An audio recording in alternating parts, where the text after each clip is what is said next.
Texas Tech in the future top 10 over Oklahoma and Alabama? Come on.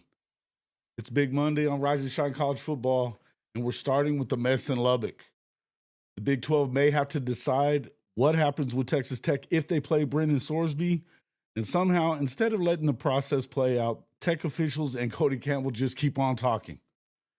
Then Chris Mason of Sooners 360 joins us to talk about another big recruiting weekend for the Oklahoma Sooners. And yes, we're getting into the future college football rankings because leaving out Oklahoma, Alabama, Michigan, Florida, and even USC while putting Texas Tech in the top 10, well, that's absolutely hilarious. Let's ride.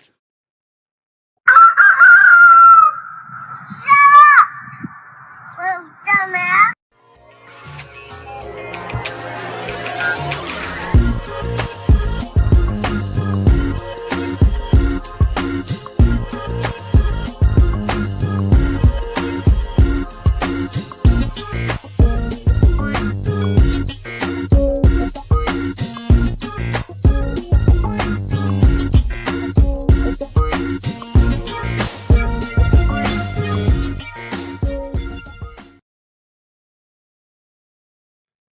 Good morning, and welcome back to Rise and Shine College Football's Big Monday. I'm your host, Jason Watkins, and if you love college football, you know you're in the right place. So before you forget, smash that red subscriber button, like our videos, and don't forget to ring the bell so you don't miss a moment of Hall of Fame college football. Welcome into the show, everybody. Get rid of that. We're just going to talk about couple of different things. Obviously, welcome in. Let me know that you guys can see it because with everything that just happened, I don't know what the hell was just going on with this stream stuff. Let me know that you are hearing me, seeing me. Everything's good here. Want to make sure we're all good to go. Cool. Say yes, say no. Can you hear me? Can you see me? Somebody got to say 1, 2, 3, 4. All right, welcome in. I'm sure somebody will say something. Looks good. Thank you. Crimson X360, Sooners for Life, Ben G, Liberty. Hey, what's up there, Jen? Brandon Snake, Sooners for Life, 47 straight. And of course, True Okie, my guy. What's up, folks? What's up? Welcome into the show. Good to see everybody on this big Monday. We're going to have Chris Mason coming in here to talk a little bit about, obviously, we'll talk a little bit about the pickups that the Oklahoma Sooners got in recruiting this weekend and to kind of work that into what we saw from Josh Pate and J.D. PicKell about the future, what they are projecting the future top 10 teams in the country for the next 3 to 5 years. But, hey, we're going to start it off in Lubbock, where Texas Tech has somehow turned a quarterback eligibility controversy into a full-blown Big 12 governance crisis. It's just kooky, crazy, everything. Look, apparently this morning or sometime today, the Big 12 will be holding a meeting of its athletic directors, conference presidents, and possibly deciding on whether or not they're going to be sanctioning Texas Tech if and when they were to play Brendan Sorsby in the regular season for after he was, banned from college football from the NCAA. This is obviously 2 weeks almost after, it was 1 week ago, just that we had 1 week ago today that you saw a judge out of Fort Worth. We know Texas Tech fans. He was from Fort Worth, but he does have connections to Texas Tech. Let's not get it twisted. But out of Fort Worth that talked about that it would be irreparable harm for Brendan Sorsby to not be eligible and play with his football team this year, going against it, granting the temporary injunction. The entire college football world has exploded about it. I've never seen anything like it. I've never, ever seen anything like it where you have the rest of the college football country that never agrees on anything else, agreeing on this one thing that he should not play one single down of college football ever again. Yet and still, Texas Tech, Cody, Campbell especially, they're doing their best job of gaslighting the entire country. They, deflecting everything, talking about how it's all about, to them, it's all about his mental health and doing what's right for the kid. Then they've pushed it to, well, we haven't ever said that we're just gonna, we're gonna play him for sure. We'll see how his mental health is or whatever. Well, that's because they're getting heat. But if they weren't going to play him, why would the hell would they sue the Big 12, which, they have the Attorney General from Texas talking about suing the Big 12 if they were to move, the other 15 conference members were to decide to sanction them, forfeit games if he plays, whatever the case may be. And then, of course, you have that amazing roundtable discussion of the president, the athletic director, Joey McGuire, assistant athletic director. You had a group of like 5 people talking for 22 minutes, just basically more gaslighting. But the only one that wasn't there was Cody Campbell. He, of course, has been saying the whole past week whenever he talked that the only reason that people didn't want him to play was because they're worried about Brendan Sorsby. They're worried about Texas Tech, and they are, upsetting the apple cart, if you will, in college football, messing with the blue bloods. What a joke, right? I feel like it's crazy. The biggest mistake, to me, Texas Tech's biggest mistake may not have been pursuing Sorsby or even fighting for his eligibility necessarily, right? The mistake was letting Cody Campbell and those Tech officials turn the issue into a public relations just masterclass in freaking screwing it up. Just completely screwing it up, folks. The one thing if you've studied PR in any way, shape, or form, the one thing most and first is that sometimes it's better to not say a damn thing. They keep on talking. They never shut up. And their credibility goes further and further out the window every time they open their mouth because they continue saying stupid shit like, well, he didn't murder anybody. It wasn't like what happened at Penn State. Come on, folks. Come on. The fact that he even brought that up is hilarious. Hilarious. Oh, good. Penn State Sports Talk's in here to say something stupid. Go ahead, bud. Go ahead. Get it all out. Get it all out. It's becoming about riding and dying with Cody Campbell because he is the daddy writing checks. No doubt. No doubt. But it was 20 minutes of them saying nothing that we didn't already know. And basically, you know what? Have you ever heard the saying, doth protest too much? The more they talk, the less people agree with them. And the more people believe that, to me, I don't know that I believe at all that Brendan Sorsby has an actual addiction problem or a mental health issue. Maybe he does. But, how do we know? And the more this goes on, the other thing is that, looking at what Tom Mars, which is another one of these attorneys that's been killing the NCAA over the past couple of years, he was actually the attorney for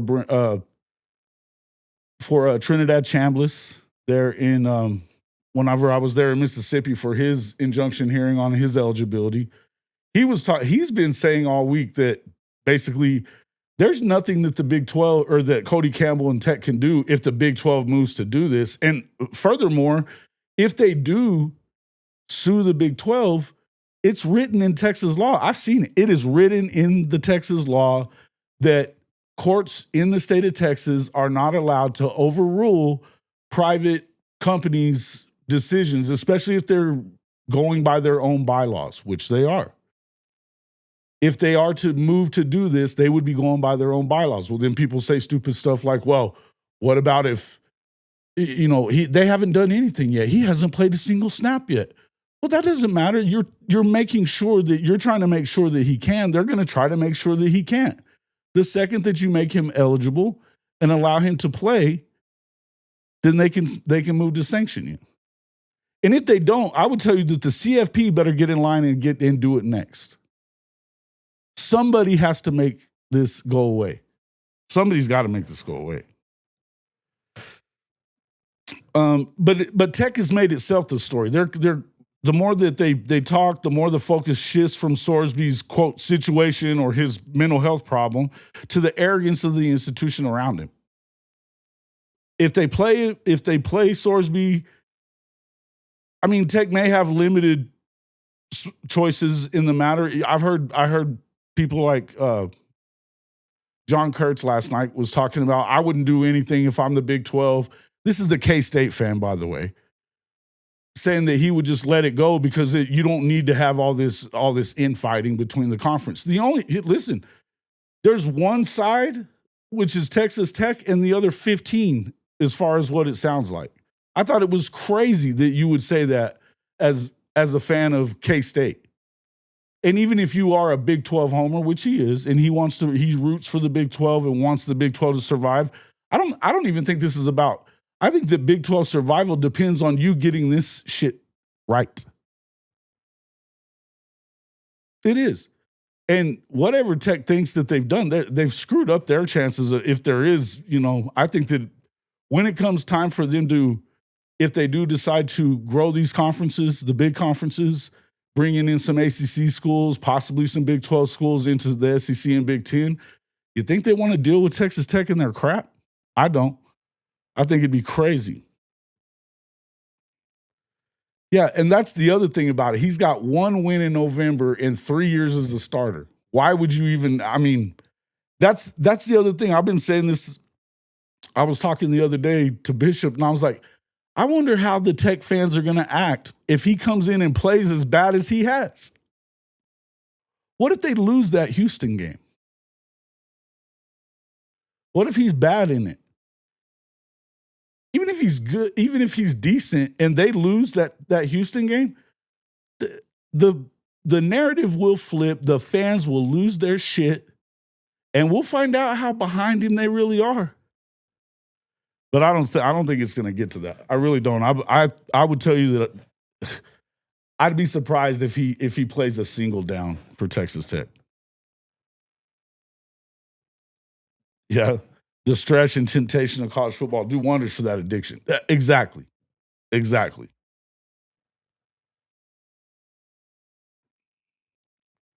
Yeah, Greg. Always self-sabotage, right? Always reactive, never proactive. Even, and I don't know, I thought that Brett Yormark was a little bit different. He hasn't been impressing me the last couple of years, with just rolling over and allowing the Big Ten and SEC to have full control over the college football playoff. Not moving to call their bluff until after, once they already controlled it all and they don't really need the vote of the ACC or the ACs or the Big 12. Now they complain and bitch about every little thing like it matters. Right? It's just been crazy.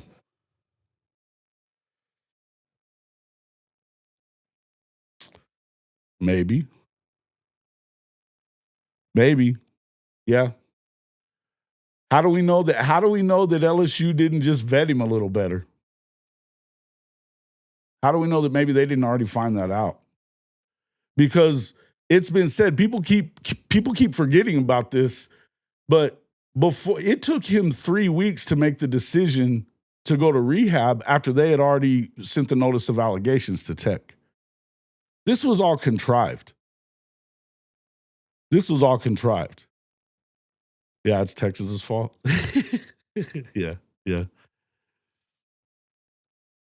It's Texas's fault. Always. Any blue blood would have walked in. They have options. Right. Think about the guy that went to Ohio State that, back in the day, what's his name? Sliceberger or Slicer or something like that. The guy, the first round pick. Ohio State, not only did they not support him, they basically turned over information to the federal government to have him investigated, and he's been in prison his whole life. Off and on, obviously. Not just because of that. But, crazy stuff. Speaking of private, that dumb bill by Cruz really trying to enforce that conferences can't expand. That's not going to, look, I know everybody thinks that it's going to go and he's got all the votes or whatever like that. There's going to be enough people that support the Big Ten and the SEC, senators and all, that will shut this thing down if they don't make the changes that Sankey told them to make. I guarantee you that. But here's the things that possibly could happen today during this meeting. I think we'll find something out, but possible penalties to frame, there could be forfeits if they play him. Championship game ineligibility, obviously that would go along with forfeits.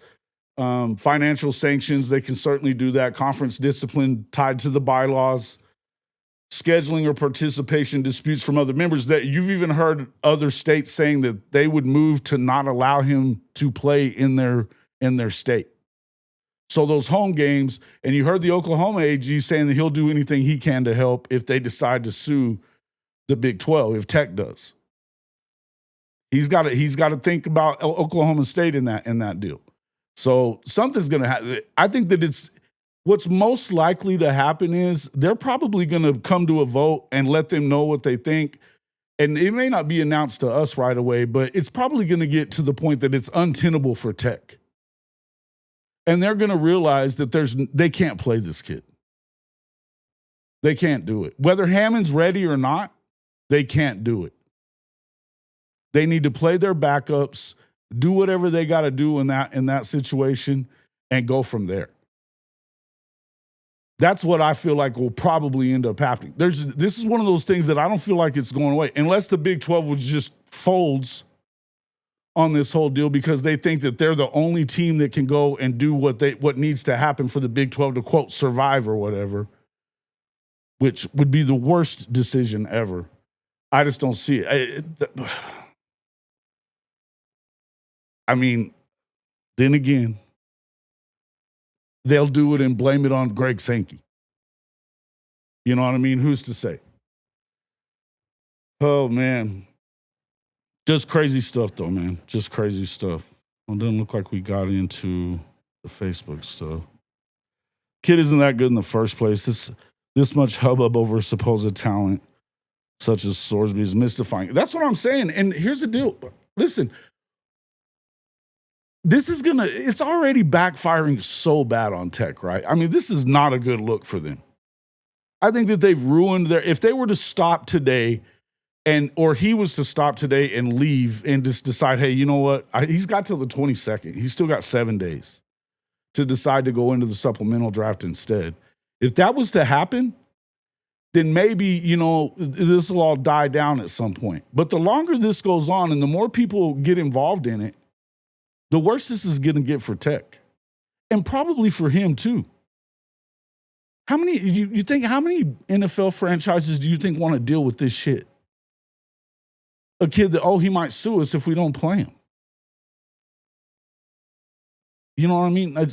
And that's the other thing. This is, even if they were to uphold, if they don't decide to do anything about it and they let it end up going to where it goes, when this gets to actual court, because there's no way that you can just let him play and then not still have the court case, because you would have to still have the court case and retroactively declare him ineligible again and all that stuff, and just so that you could keep whatever. And so at the end of the day, I know that they're saying that you can't come back and retroactively punish them, but they have to. The rule of law, and that's in the NCAA bylaws as well, the rule of restitution. This is not ever going to go good for them. That's what I'm saying. The best thing that they can do is shut up and stop. Shut up and stop. But let me know what you guys think. Do you believe that? What do you think is going to happen today? Do you think that the Big 12 is going to step up and they're going to force, Brett Yormark and the rest of the league to protect the league and the rest of the members of the league? Or do you think they're going to let Tech get away with this? Bad for Taco Tech. Dude, I'll tell you this. Like I said, I looked it up. He was like 11 of 24 or 25, something like that, for like 68 yards against Nebraska last year. 0-4 in the month of November. 0-4 in the month of November. It's kooky stuff, man. We'll get back into that here in just a few minutes. Right now, we're going to bring in my guy from Sooners 360.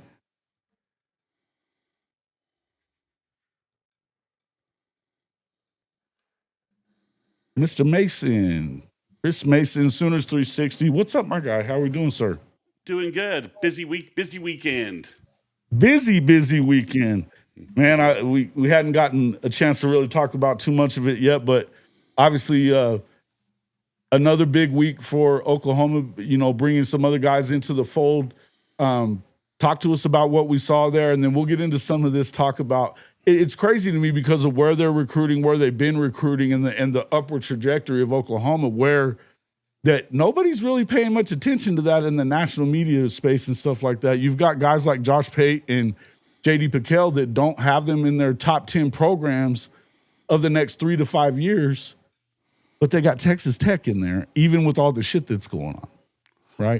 Well, I'm both J.D. and Josh Pate are putting OU like in their top 10 this year. So it seems a little inconsistent when you look at what they're recruiting, looking how well they've done in the transfer portal since Jim Nagy came in, and since that operation seems to be humming, and OU's doing so well in 2027 recruiting, that it would just seem like OU is trending up. So it is a little, it's a little inconsistent. It's a little strange to me, but if we want to continue on that topic and flesh it out just a little bit, I mean, I guess the only thing I could really think about from that, Jason, is that they're unsure about OU's QB development pipeline and what's going on with Arbuckle and the offense and the offensive scheme overall there. Maybe they're waiting for a year of progress from that. We can get into that a little bit here in a few minutes. But just to answer that real quick, I would tell you what about the quarterback stuff that goes on at Texas Tech? Well, the other teams, Miami hasn't developed a quarterback, at all either. We'll see. But yeah. I mean, it's strange if you want to go into that a little deeper. It's a strange. From my recruiting viewpoint, it doesn't make any sense at all. So, real quick, Charles Crows Fly High. Thank you, my guy. $50 super chat. Boomer freaking Sooner. Hey, man. Way to go, Charles Crow. Hey, yeah, we're gonna play this.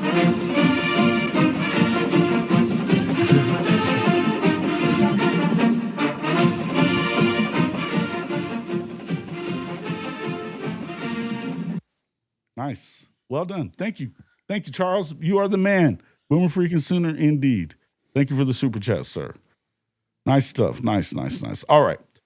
How did the douchebag billionaire like Cody Campbell become our overlords, or why are we continuing to allow it? Fight the power. Hey, listen, before we get into that, today they are having, the reason I brought it back up, I mean, it's not something I want to continue talking about. It's obviously one of the big things going on in the sport, but the Big 12 is meeting today and possibly going to be doling out some repercussions for if and when they do decide to play Brendan Sorsby.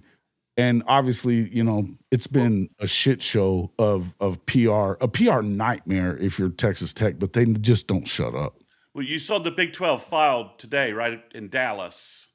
They just did that. Did you see that news? It just came over the wire that the Big 12 basically filing an injunction in Dallas, or filing paperwork in Dallas to say against Texas Tech and the Texas AG, claiming that they can't follow their due process and their bylaws and punish Texas Tech.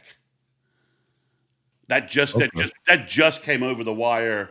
Okay, I'm pulling it up, but I'll pull it up and we'll get back into it. But that's K. Chris sent it to me. Our league. We talked a little legal stuff last night at the end of our recruiting show. So, it's exactly what K. Chris was talking about last night on our show. So, I'm gonna read then straight from On3. The Brendan Sorsby saga has taken another dramatic turn.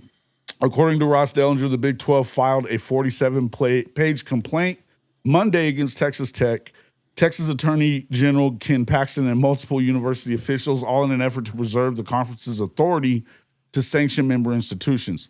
The filing, which was submitted in the Northern District of Texas, seeks declaratory judgment and a preliminary injunction that would allow the Big 12 to enforce its bylaws regarding Texas Tech's intention to play the quarterback during the 26th season.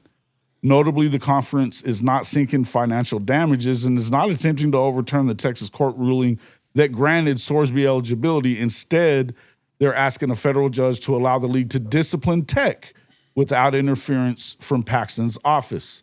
According to Dellinger, the lawsuit was triggered in part by the letter sent by Paxton last week. The Attorney General warned the conference that sanctions against Texas Tech would constitute antitrust violations and threaten potential legal action. This was something that I talked about the other day, that Tom Mars, who's another prominent attorney who's taken on the NCAA and a lot of this kind of stuff in these eligibility cases. He was Trinidad Chambliss's attorney, by the way. He showed the Texas law that says Texas courts are not allowed to overrule private associations bylaws. Private association rulings, right? Unless they're going against their own bylaws. This would not go against their own bylaws. So it figures that. And of course, we're hearing a lot of stuff about Paxton being, corrupt and, being impeached. And of course, Cody Campbell's been in his pocket. He's one of the guys that's been, adding to his campaign fund as he's running again here. But I don't know. According to Dellinger, let's see. The complaint also revealed that Big 12 officials, presidents, and athletic directors have urged Texas Tech not to play Sorsby, though the school has reportedly refused. So all this stuff that you Tech fans are saying, he hasn't even played. We haven't done anything wrong. He hasn't played. They haven't even said they're going to play him. Okay. Why are they refusing that?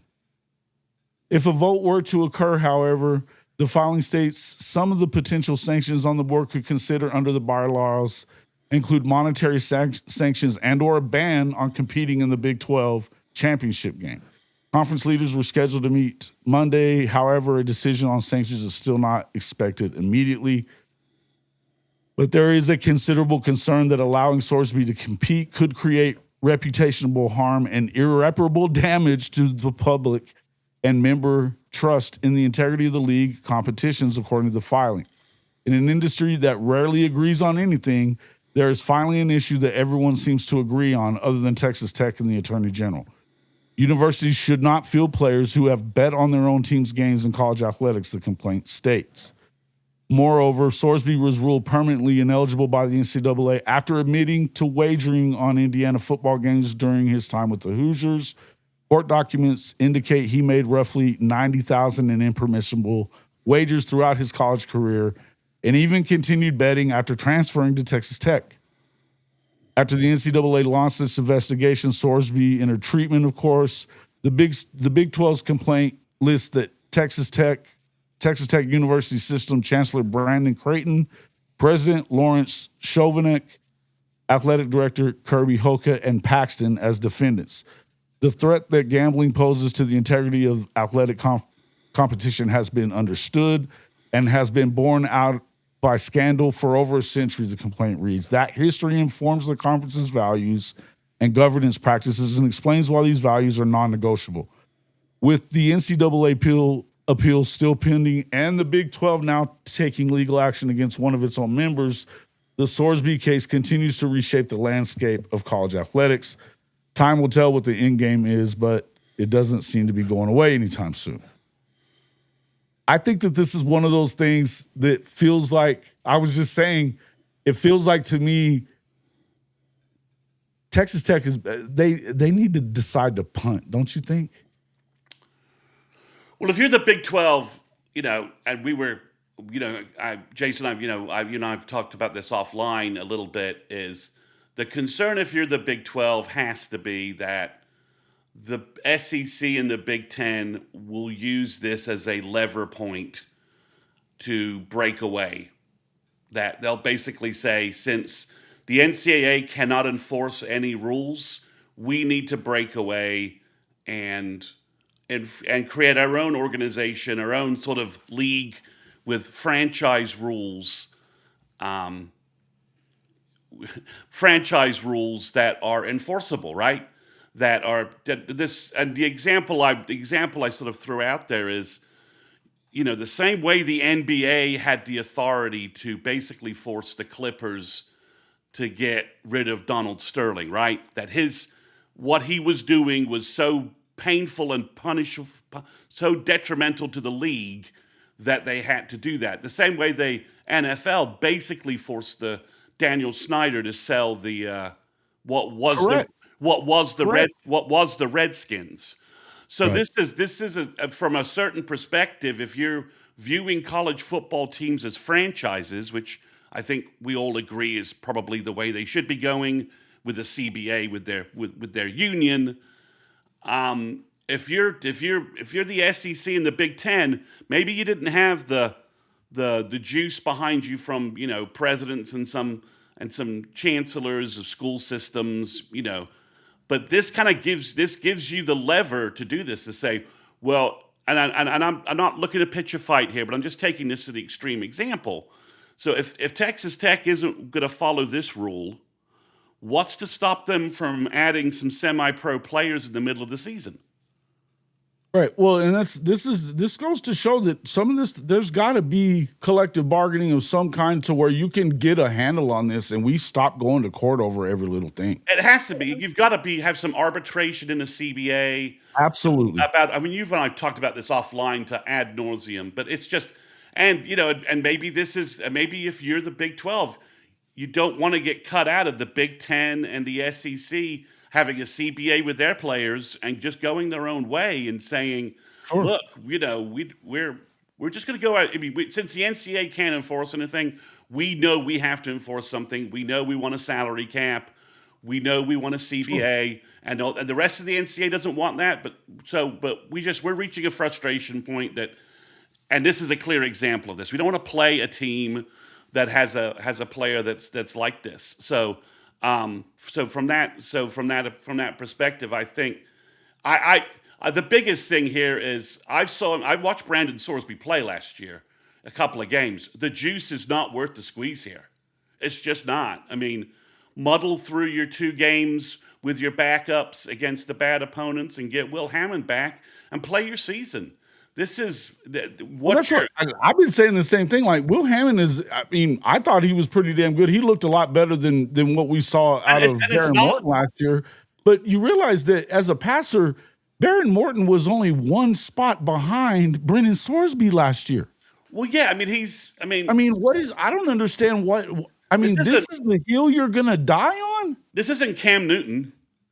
No, not by any stretch of the imagination. Now, they may be trying to save their money, but it's just like Neilio said here, the worst thing for Tech, the continued cloud that will always hover over their entire athletic department. It's not that everything that they've done is everything that you should, it's the first thing in PR is sometimes shut the fuck up. Oh, yeah. Their tone deafness on this issue from their leadership has been has been just mind accountability is gone, and that's what I think, that people can get over certain things. There's some people that don't get over stuff, and but instead of coming back and throwing shade at everybody else who's ever had a player that had a problem of any kind, that off the field with the law, blah blah blah blah blah, served whatever sentences they served and everything else like they're doing. They should have just been quiet about it and said, look, we're going to go by the rules. If they said anything, it should have been like, look, they were granted the injunction. We didn't file it, but we're going to go by the law here and go by the rules that are in place. Fix the rules. If they just say that, then, people would have still been pissed off. And the thing at least you're not just sitting here gaslighting the shit out of everybody and making it like you're in the right here. And by the way, stop with the whole we're worried about his health stuff. You and I talked about this ad nauseum. Give me a fucking break about that one. Because that's not what you're in this for. And that story that I just read kind of outlined that. They've been urging Texas Tech to back down with this and not take it any further. And they're like, no, we're going to play him.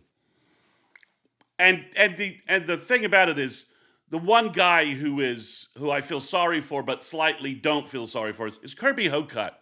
He is a longtime athletic director. He is an NCAA institutional guy. Every rule that Tech is ignoring, Hocutt, like Joe C., they're buddies. They are institutional ADs for the last 25 years. Every gambling rule, Kirby Hocutt has sat in committees saying, this is wrong. And now he's like... Did you notice how the president, when they asked him the question about that, they kind of outlined how people were talking about how they had voted for this and all that? Yes. And he needed a second take. Like, you could tell that they clipped it and he came back and like re-answered it a second time. And Kirby Hocutt looks like a, not to use I don't want to trigger anybody, but he looks like, those poor, American flyers during the Vietnam War who were forced to read statements against the U.S. with a gun, with a gun to their head. I mean, Kirby Hocutt clearly doesn't want to say any of this, but he's not running the asylum any longer. They have a billionaire donor who is functionally their athletic director, university president, and he's made it look worse and worse too. Oh, he does. Everything he says makes everything worse. And all these podcasts, his op-ed in USA Today, it was just a bunch of blather and bullshit talking about how everybody's afraid of him. Why? Why do you believe anybody? Nobody's afraid of Texas Tech. Why would you even believe that? I don't know, but I just don't. I think the biggest thing is really it's Brendan Sorsby. I mean, you overpaid for him.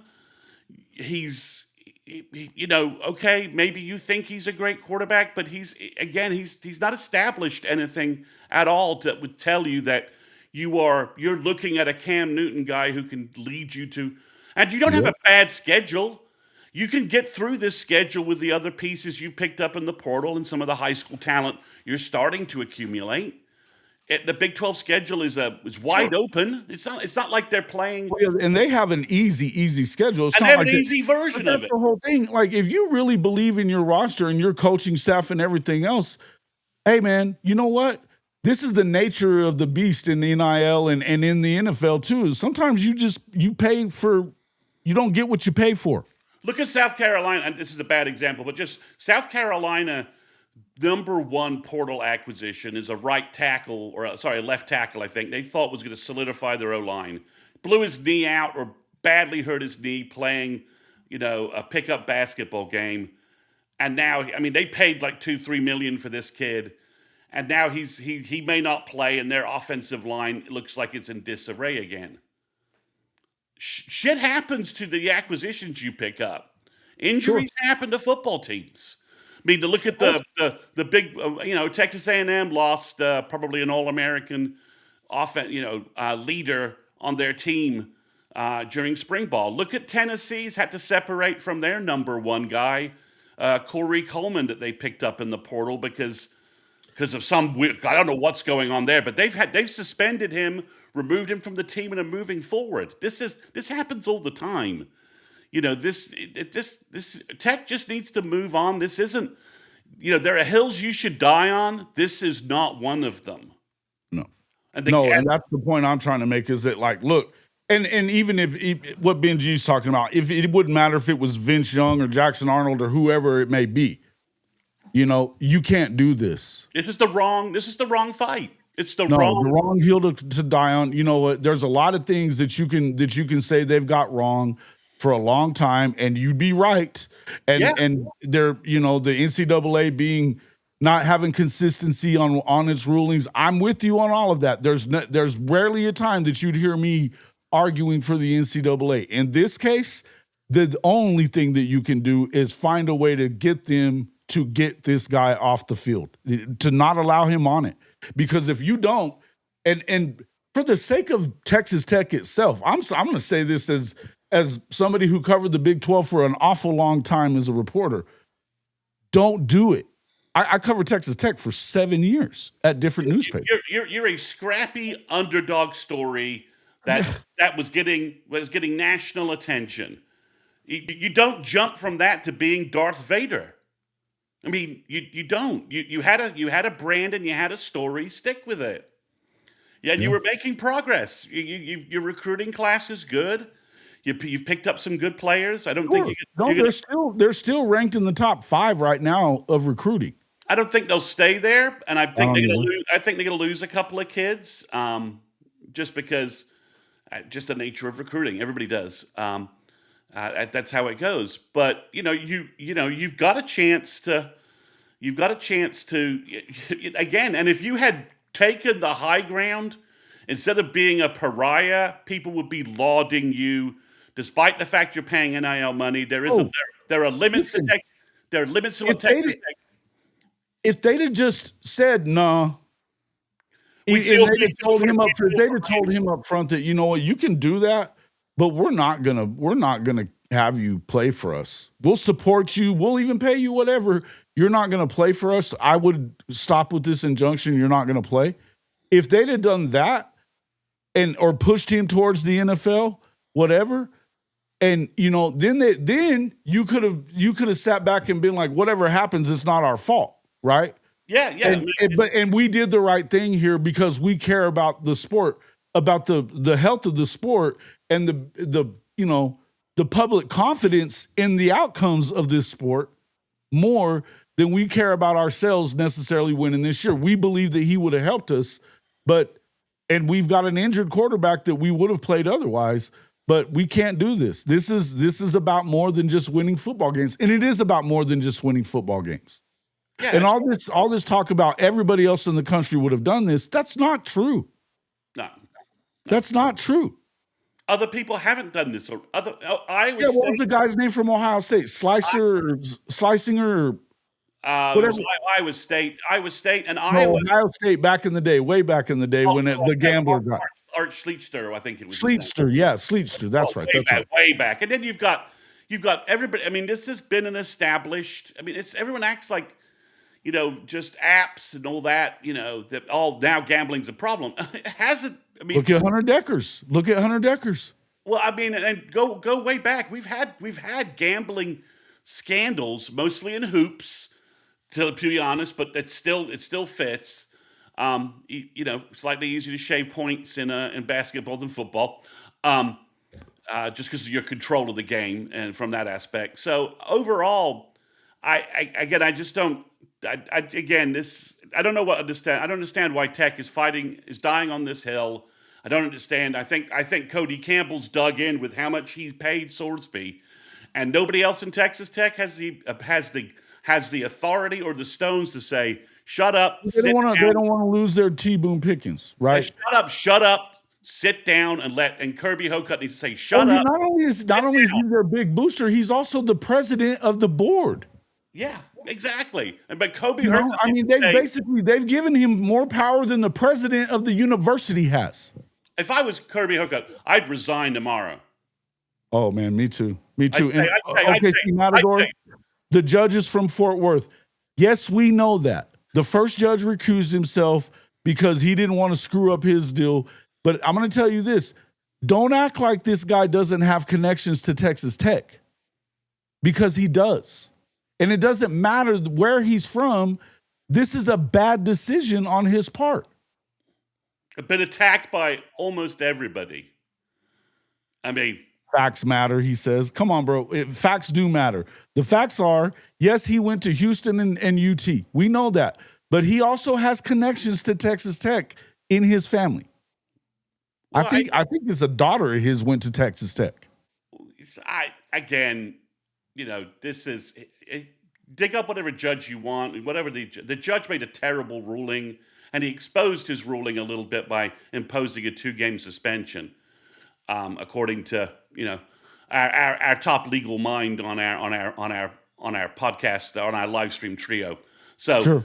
I think we'll see what the Big 12 is able to get through, and and the CFP can still say, we're not going to consider any game. We're not going to consider Texas Tech if they play Sorsby in any games. That's still possible, and good luck overturning that. Yeah. I mean, I don't. And I think that How do you? Hammer says that if you're McGuire, wouldn't you be embarrassed? Is basically saying Campbell runs the team. Well, I think that I've noticed it in the past that it feels to me like everybody's a little. They know they have to kind of kiss his ass, but I don't think that Cody Campbell has. There's no way that Joey McGuire likes the fact that he's always speaking for the program. No, I mean, there's no way you can like that as the head coach. Have you ever or the AD? Have you ever heard the Headington family, which is this close to Cody Campbell money that really backs OU? Have you ever heard them make a public announcement outside of a press statement, outside of a PR release that went directly through our AD office? No. Right. I mean, you don't. So this is. No.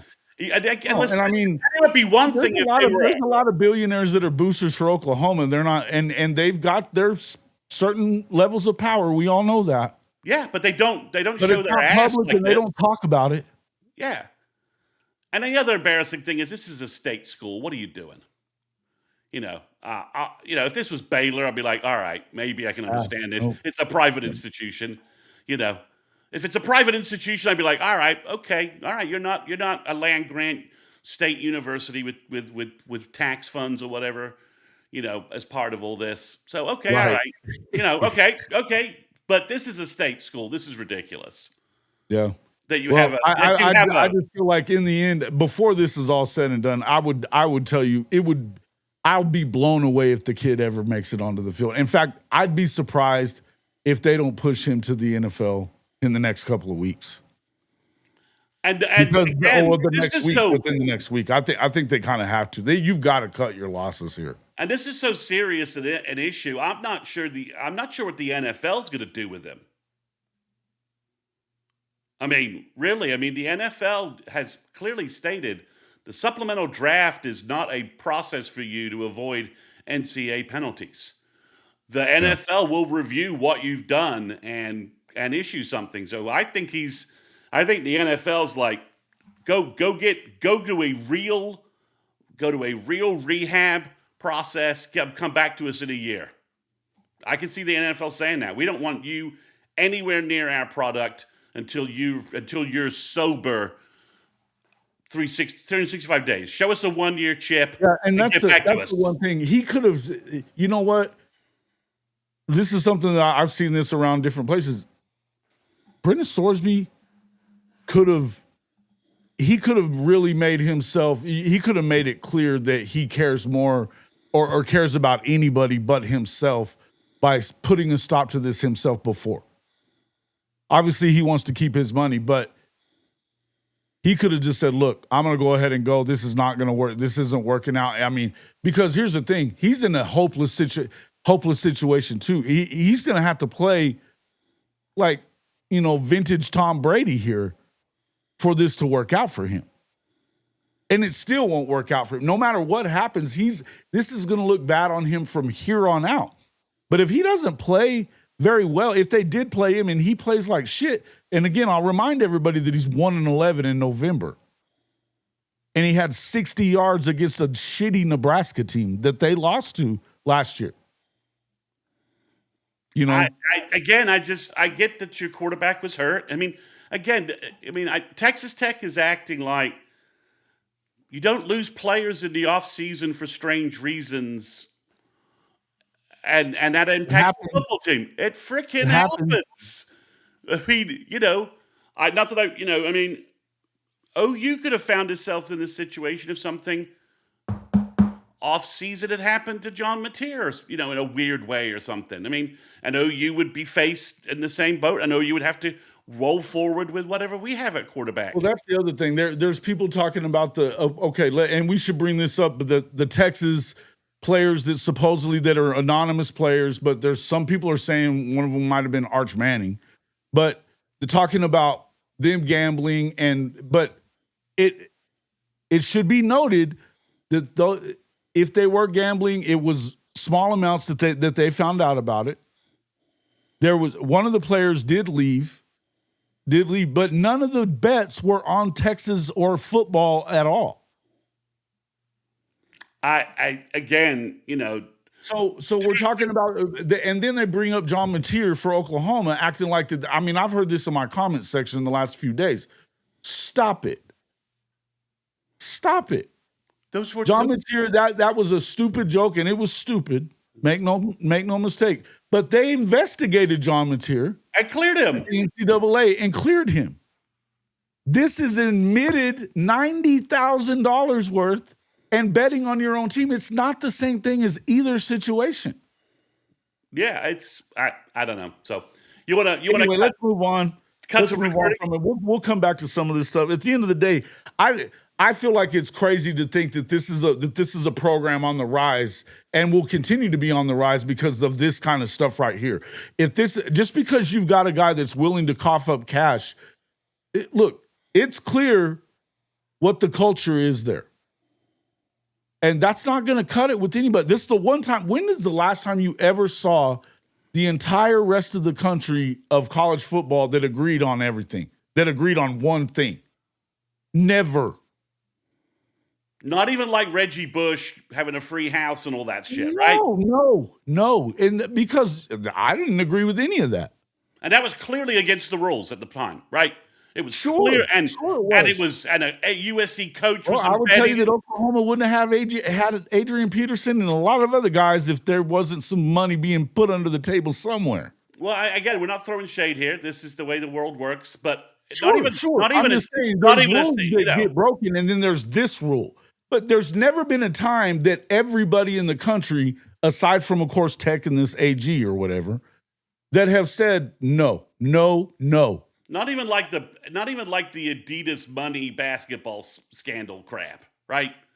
You know, there were still people arguing, that it was just, well, this is just, So yeah, I don't think this is. It's bizarre. You have united a public against the NCAA in favor of the NCAA. And I didn't think that was possible. Yeah, especially against the NCAA. It's just nuts to me. That tells you how crazy this whole thing is. And it's not just, you can say what you want, man. At the end of the day, it's not about being afraid of you. It's about the integrity of the game. We're going to move on. Let's talk about this weekend, man.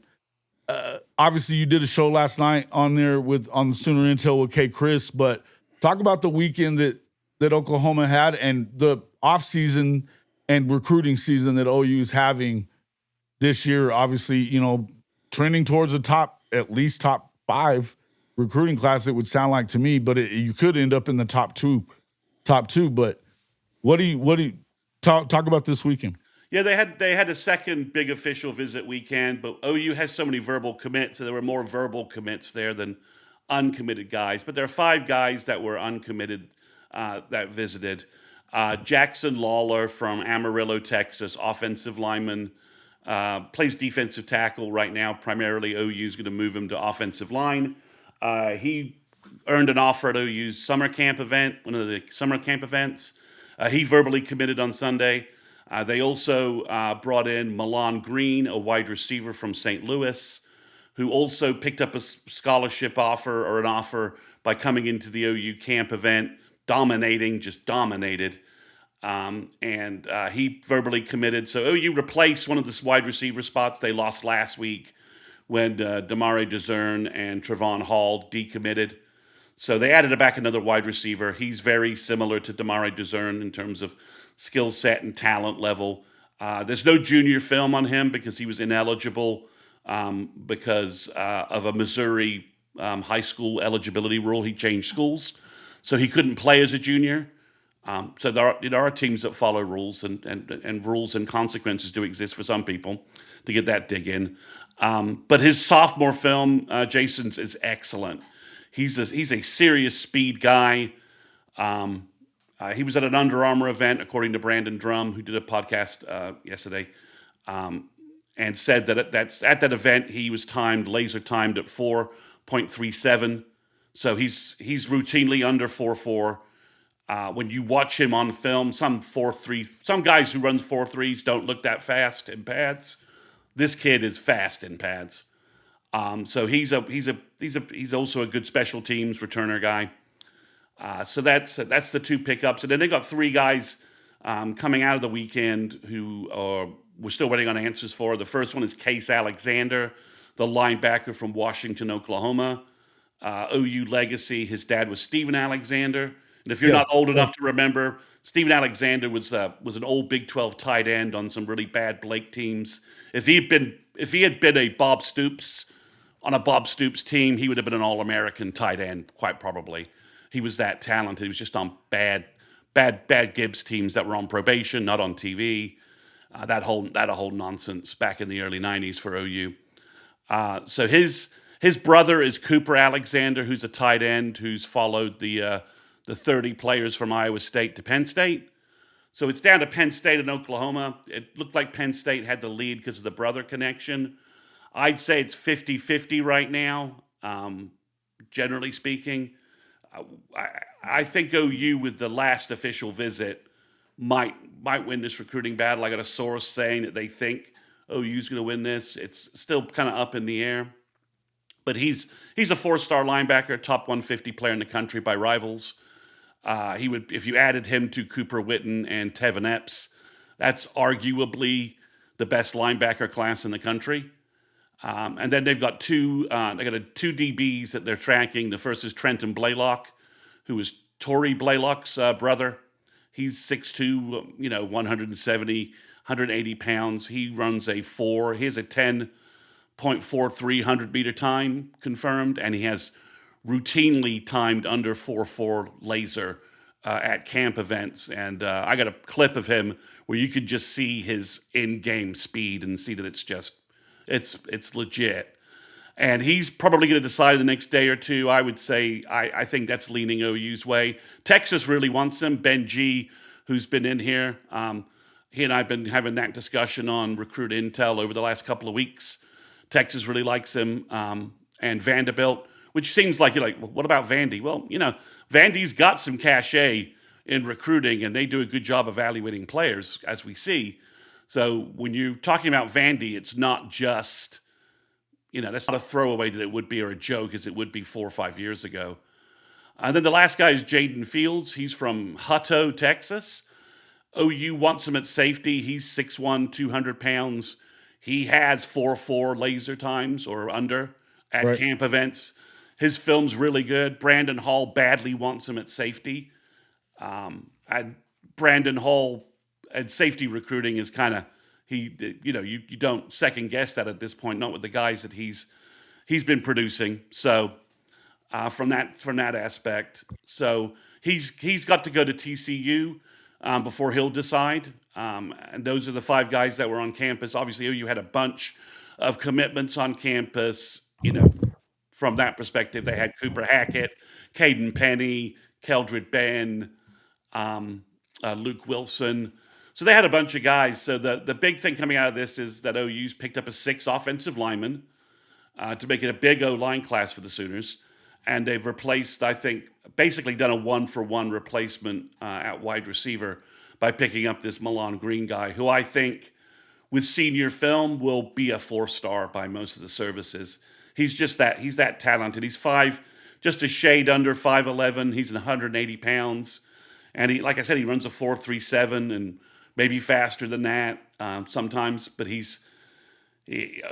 had kind of had him in the waiting room because I think they knew that their other 2 wide receiver commits were a little shaky. So the moment they lost those guys, they got him on campus, got him a scholarship offer, and got him on an official visit where he committed. So, good job that. But OU overall, it's, things are moving kind of a little all over the place with the recruiting rankings because everyone's adding players and depending upon how you want to do all the rankings. But OU right now is 3 on Rivals and I think 3 on 247. So it's, they've got a good class. If they can add Bodie Sparrow and Yahila Wolfgram, it'll be even better. If they can add Case Alexander, that's another top 200 player. Wolfgram is now a top 100 player, basically. Bodie Sparrow is a top 100 player. So if you start adding those guys into the class and some of the guys that you have got verbals from, like Jacoby Dixon, the running back from Brenham, Texas, who everyone thinks is going to basically have a huge senior year and vault back up in the rankings. He was a top 50 guy his sophomore year, and then his junior year just kind of went haywire. He changed schools and things just never quite came together from that perspective. So, yeah, I think there's a good chance that OU is going to end up with a top 5 class, maybe top 3, depending upon how everything else shakes out. We'll see. We'll see what happens. The rankings are, like I said, the rankings are very much in flux because we still have a bunch of top players out there. It's like, for instance, Texas is OU's third on 2-4 on Rivals, and they're third on 247's own rankings. But if you do the composite rankings, they are third too. There, it's very close between them and Miami. Miami's had a surge. They got a couple of. They picked up a 5-star, another 5-star. And OU, as you said, OU got hurt because Cooper Hackett, he hurt his shoulder, so he's not playing his senior year. And some of the sites are dropping his rankings from like 30 to 105, even though he's still 6'8", 285 pounds, moves like a power forward, and will be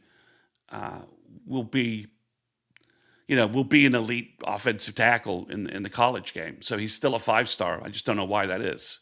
So we'll see. We'll see how it shakes out. But OU at a minimum is going to end up probably with a top 5 class and could be slightly higher depending upon how the services end their rankings on some of the OU's guys. I mean, they just moved up Gabriel Osborne into a 5-star status. If the other services pick up on that, he could, that'll just help. I saw that they got him at number 16 in the country. Yeah, I mean, at this point, we're just talking about disagreements on math. OU's going to have a top 5 class. It's just where in that top 5 and where do they view these guys? Like, for instance, Rivals has Tevin Epps, like in the 200s, and he's in the top 50 with the 2 other services. And I think he's an elite kid, like a borderline 5-star kid.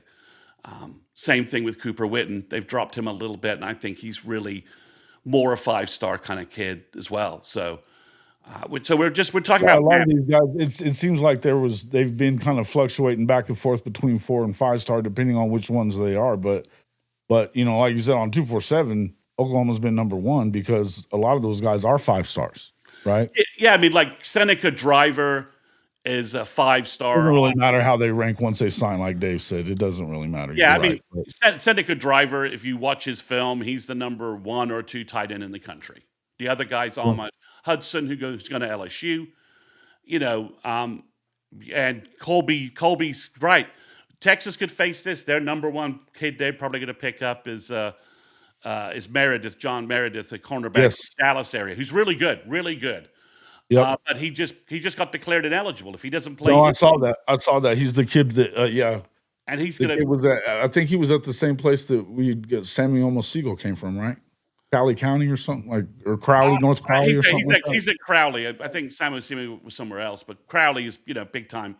So I mean, it's like Crew Jones, as ESPN has him as the number 50 player in the nation, and the other 2 services, don't have him ranked anywhere near as high. And then you watch that kid on film, and you're like, holy Listen, crap. At the end of the day, that's the whole thing. It's like, and that's where I was kind of headed with it. Was like whether they end up 5 stars or whatever.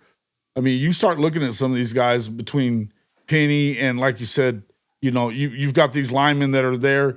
The number 1 tight end in the country is in the fold. You know what I mean? And he's been the number 1 tight end in the country for a while. For the last couple of years. Big kid. I mean, everybody did that. Cooper Witten. I mean, you start talking about these kids, and then whether they end up 1 or 10 or whatever it is.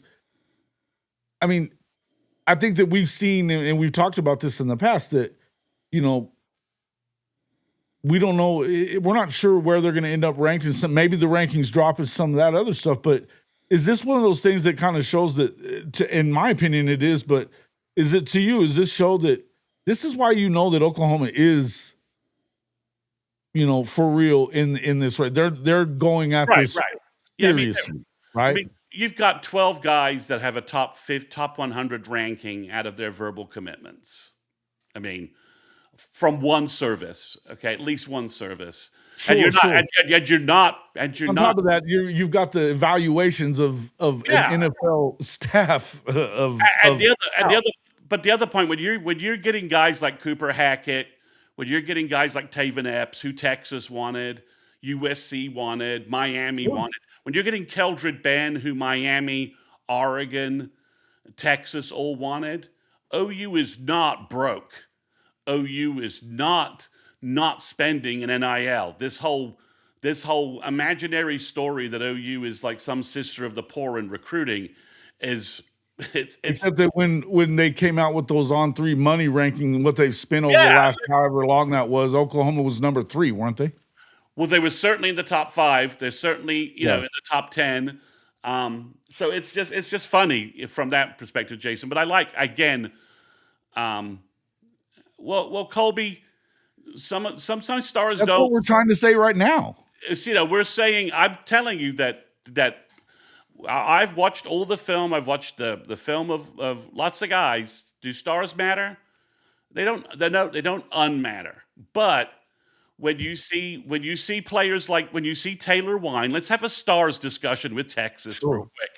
So Sure. you guys signed Colton Vasek, stole him from OU, and OU had to settle for Taylor Wine. Right. Colton Vasek has done nothing at Texas, and maybe it's because of injuries. I don't know. But Taylor Wine has potential to be an All-American defensive end and a first-round draft pick. He played like an All-American last year whenever your All-American got hurt. So he played. So that's where stars don't matter, right? And then look at Owen Heineke. He's an unranked, unstarred lacrosse player who could be an old SEC linebacker for the Sooners. So do they matter? Sure. David Stone's a 5-star. That matters.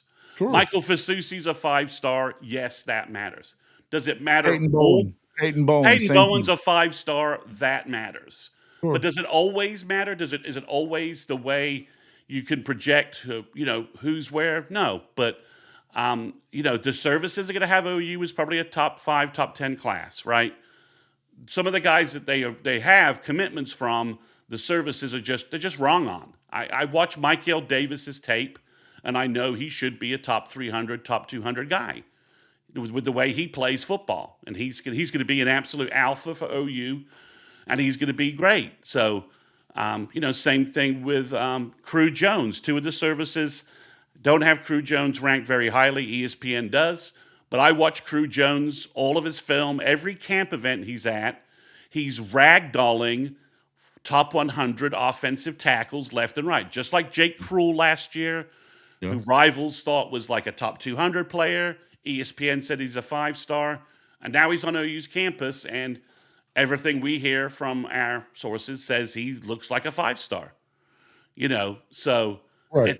it's And then the point I'm trying to make, and I mean, again, and in the grand scheme of things, no, they don't matter. The stars don't matter. The stars matter as far as like they matter to an extent because of how much money it costs to get them in there. I mean, you'd rather get a guy with 5-star talent and 3 stars because you get him at a better deal. But this is where the ability to identify talent is, and to identify talent that isn't necessarily showing up on everybody's recruiting board because they don't go to all these camps. Or right. they stop going to camps. Because they've got offers. Because they've got offers. Why do they need to go to a camp? I mean, the fact of the matter, and I'm sure Colby and Benji will agree with me here. Texas has always recruited very well. The reason why Texas has had better records lately is because they've done a better job with development. Have a better staff. And have a better staff developing their players to a higher degree. I mean, and that's Colin Simmons. Again, he's a 5-star from Duncanville. OU wanted him. LSU wanted him. But Texas wanted him. Everybody wanted him. And he's playing well, and it's a credit to Texas's defensive, the previous defensive staff, at the very least. We'll see what happens this year. From that. But overall, OU is doing well recruiting, and the recruiting services, for the most part, when OU picks up somebody, they're bumping them up. They're basically getting to the point where, they're like, oh, well, if Nagy and OU likes this guy, maybe we should take a second look at him and bump him up. When you So, look at the measurables and the intangibles and everything else, the speed and things like that you're seeing from these guys, it makes sense why you would do it. yeah, I mean, again, the clear example of that, Keldred Ben, offered by OU, verbally commits to OU. Even though he's playing at Montgomery, Texas, nobody else knew about him. His only other offer was something like Texas State. And now he's a top 100, top 5 running back in the country by one service. And you just watch his film, and he basically looks like Samaje Perine with maybe a little more long speed. I mean, that's the guy he looks like to me. Or he looks like Ramondre Stevenson. So I've just rattled off 2 guys who've been in the NFL for at least 6 years. So, and we're awesome running backs at Oklahoma. So I think overall OU's doing well. They've been helped by a strong in-state crop, 3 5-stars in-state that we haven't had in years. Although for 2028, I think we're already trending to have another 5-star in-state kid. And for 2029, I think there's 2 or 3 kids that could be top 50 5-stars from the state of Oklahoma. Jax Wilkinson, Jimmy Wilkinson's kid, is 6'7", 295. Yeah. and he's 2029, and he looks awesome, and he's picked up offers. I saw that dude. I saw him with Brent. He's a monster. And he's picking up offers from everybody. And, good luck, guys. He's going to Norman. I mean, he has basically, Jimmy was Brent coached Jimmy. This is a Sterling Shepard kind of situation that I would be stunned. OU offered him. They are mentoring him. He is so much connections to the program. Sure. Guys like Tommy Harris are involved in his life since his dad has passed away. He's Brent basically is, for those that don't know the story, Bob Stoops hired Sterling Shepard's dad, who was a great Sooner in the 80s. His dad was, and then he passed away after he joined Bob's staff. So Sterling Shepard was basically adopted by that whole early Stoops staff, and then Sterling became a prospect, and it was pre-existing relationship on that. But that's what's going to happen with Jack. And Sterling was a baller. His dad was a great Sooner. So, and Jimmy Wilkinson was a baller for OU. Absolutely. Had 4 sacks against Texas in a game where we blew out the whole. He did indeed. I was fixing to say, didn't he have like 4 sacks against UT that year? So, but yeah, I think overall, it's a great class. It fills a lot of what OU's needs, and if they get Bodie Sparrow, they're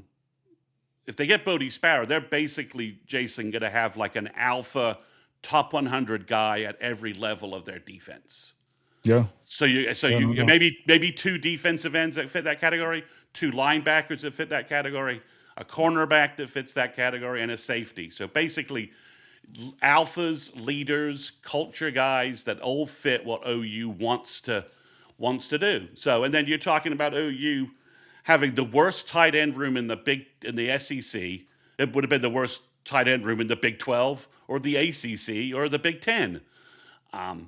I can't go much lower than that. Don't know. Can't speak for that. And OU signing the best, at a minimum, the number 2 tight end in the country. If you saw the kid when he visited, he's 6'7", 250. He's bigger than Jason Witten. I mean, right. he looks like basically all kinds of skills, athletic as hell, moves very well, kind of moves like a receiver. You know what I mean? This could crushes people in the running game. And absolutely. I know you went from just not being able to get anybody to picking up the number 2 player in the country at his position, maybe number 1, regardless, he's a top 30 player in the country. Sure. So OU's upgraded their staff. Dalen McCullough's come in for DeMarco Murray. That's going very well. Lamar Morgan has replaced Jay Valai seamlessly. So you basically upgraded with Dalen McCullough. I love DeMarco Murray. We all love DeMarco as a Sooner. But we can look at Dalen McCullough's resume objectively and say, OU upgraded at running back coach. Yeah, I would say I think as a recruiter that he did a great job, but I would agree that when you look at their resumes and the players that have played for them, that there's been more success from Dalen's guys, right? Yeah, I mean, he's a more yeah, inarguable, to be honest with you. It's But not. that's no shade against you know, And that's DeMarco not left even him any shade against DeMarco. because we saw in spring DeMarco left him 2 kick-ass backs and Jonathan Hatton and Walker. So, but you just objectively, you just say that they increased. They got better at running back coach. And at tight end coach, I mean, Jason Witten looks like an absolute freaking home run. I mean, compared to what dude. it looks like a massive home run. Cooper. Yeah, Cooper Witten. Oh, and Jason Witten, too. No, Jason Witten. Yeah. At tight end. I mean, Cooper, I mean, that's the thing. They Everyone's like, haven't oh, recruited a good. I mean, they had the one good tight end, but that you can say Michael Hawkins really recruited him. And then he's no longer with the program, though. So I mean, it fell through. But that poor kid should never have reclassified. He needed to stay in school. He needed another. Well, yeah, and he's got to grow up, and he hasn't really done anything so far at Louisville. Well, he's at Grambling. Oh goodness. So I didn't even know that. Know that. Yeah, so I think from that perspective, it's a bad story. It's not a good story. He should have not reclassified and all that tale. So he's a cautionary tale about reclassifying. He certainly is. But OU's just, Jason Witten just is, that's a huge upgrade at tight end coach. So it's the best recruiting staff that I think OU's had maybe since Bob's first staff. We didn't say DeMarco wasn't good. We didn't say that. No. You completely misheard us. We said DeMarco was good. We're just saying objectively, when you compare resumes and production, Yes. Dalen McCullough is better. He's a more veteran coach with more experience and more diverse experience than DeMarco Murray. That's all we're saying. I mean, I don't know why. He's also has more experience, though. I mean, his experience is longer, and more diverse. He didn't play. He was a good player in the league, but he wasn't for as long. And DeMarco didn't play in the league for very long either. But at the end of the day, nobody's listen. I'm not somebody who's. I mean, I like a lot of people question what was going on with DeMarco at some times and what was going on in the running back room. But I'm not one of the people that sat here and said that we had to fire him or that he sucked. I don't enjoy doing that. That's not. I don't enjoy trashing former greats of Oklahoma. I don't like that. That's not what Jason and I. That's not what we mentioned. I'm just saying that it's obvious that if you just objectively look at their resumes and the production from the guys that they've coached, McCullough is an upgrade. McCullough would have, OU getting McCullough was an absolute steal. And obviously Kevin Wilson helped with that. Kevin Wilson helped with that because they have a long-time personal connection. And part of McCullough's background is the fact he had 2K running backs at Indiana, for crying out loud. Tevin Coleman went for 2,000 yards at Indiana. Then he went on to have a good career with the Falcons for a couple of years. So it's just an upgrade. I'm just saying that, Dalen McCullough is an excellent recruiter and an excellent developer of running backs. And that's an unarguable comment. He also worked with Coach Reed, by the way. It's an unarguable comment. I mean, no, it is. So that's an upgrade. So, sure. I think we certainly know that you upgraded at the tight end coaching position. And Lamar Morgan has done a great job taking what Jay Valai did. Sure, absolutely. And Jay Valai left him a stacked room, and Jay was doing a great job. I'm not even hating on Jay. I mean, he produced back-to-back freshman All-Americans. So. But Lamar Morgan, you got a guy like Lamar Morgan that everybody knew was one of the best corner coaches in the country. Yeah, Lamar Morgan coached Will Johnson to be an All-American and future first-round draft pick cornback. So absolutely. I think, and that's where we're at. And I'll just kind of is there anything else anybody else we need to talk about from this weekend, or something that you're expecting to come from this weekend before we kind of move into this next part of it and get out of here? No, OU's just waiting. They lead for Yahila Wolfgram. They lead for Bodie Sparrow. They're just waiting for them to finish their official visits. There's an offensive lineman from Illinois who just visited Vandy called Corey Laga. If he was to choose OU, I think OU would take him as a 7th offensive lineman because Corey Laga can play left tackle.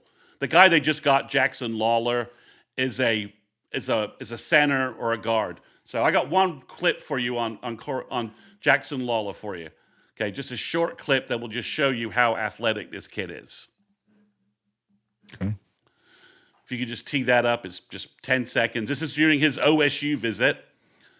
Okay, that's why it's an OSU background, but he was there before he got his OU offer and decided to commit to OU. So he's 6'4", 265, and he's in full pads. They're doing the whole photo shoot thing with him.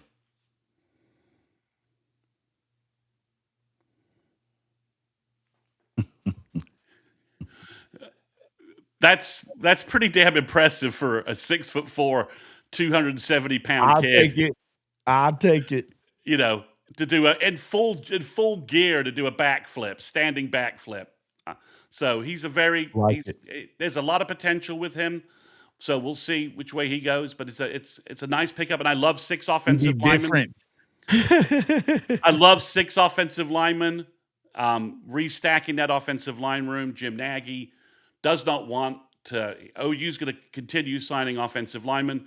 Last comment. Jason, at the camp event that they've had over the last 2 weeks, they've had offensive line guys they've made offers to left and right. Correct. Big kids, top-rated kids, and it's just like it just looks. Everyone who was at the camp event. I had a source at the camp event. He's like, my God, the offensive line talent that they're bringing in on their camps just look different. They're just bigger, better athletes. Mm-hmm. So look, I think it's clear, and that's what to me.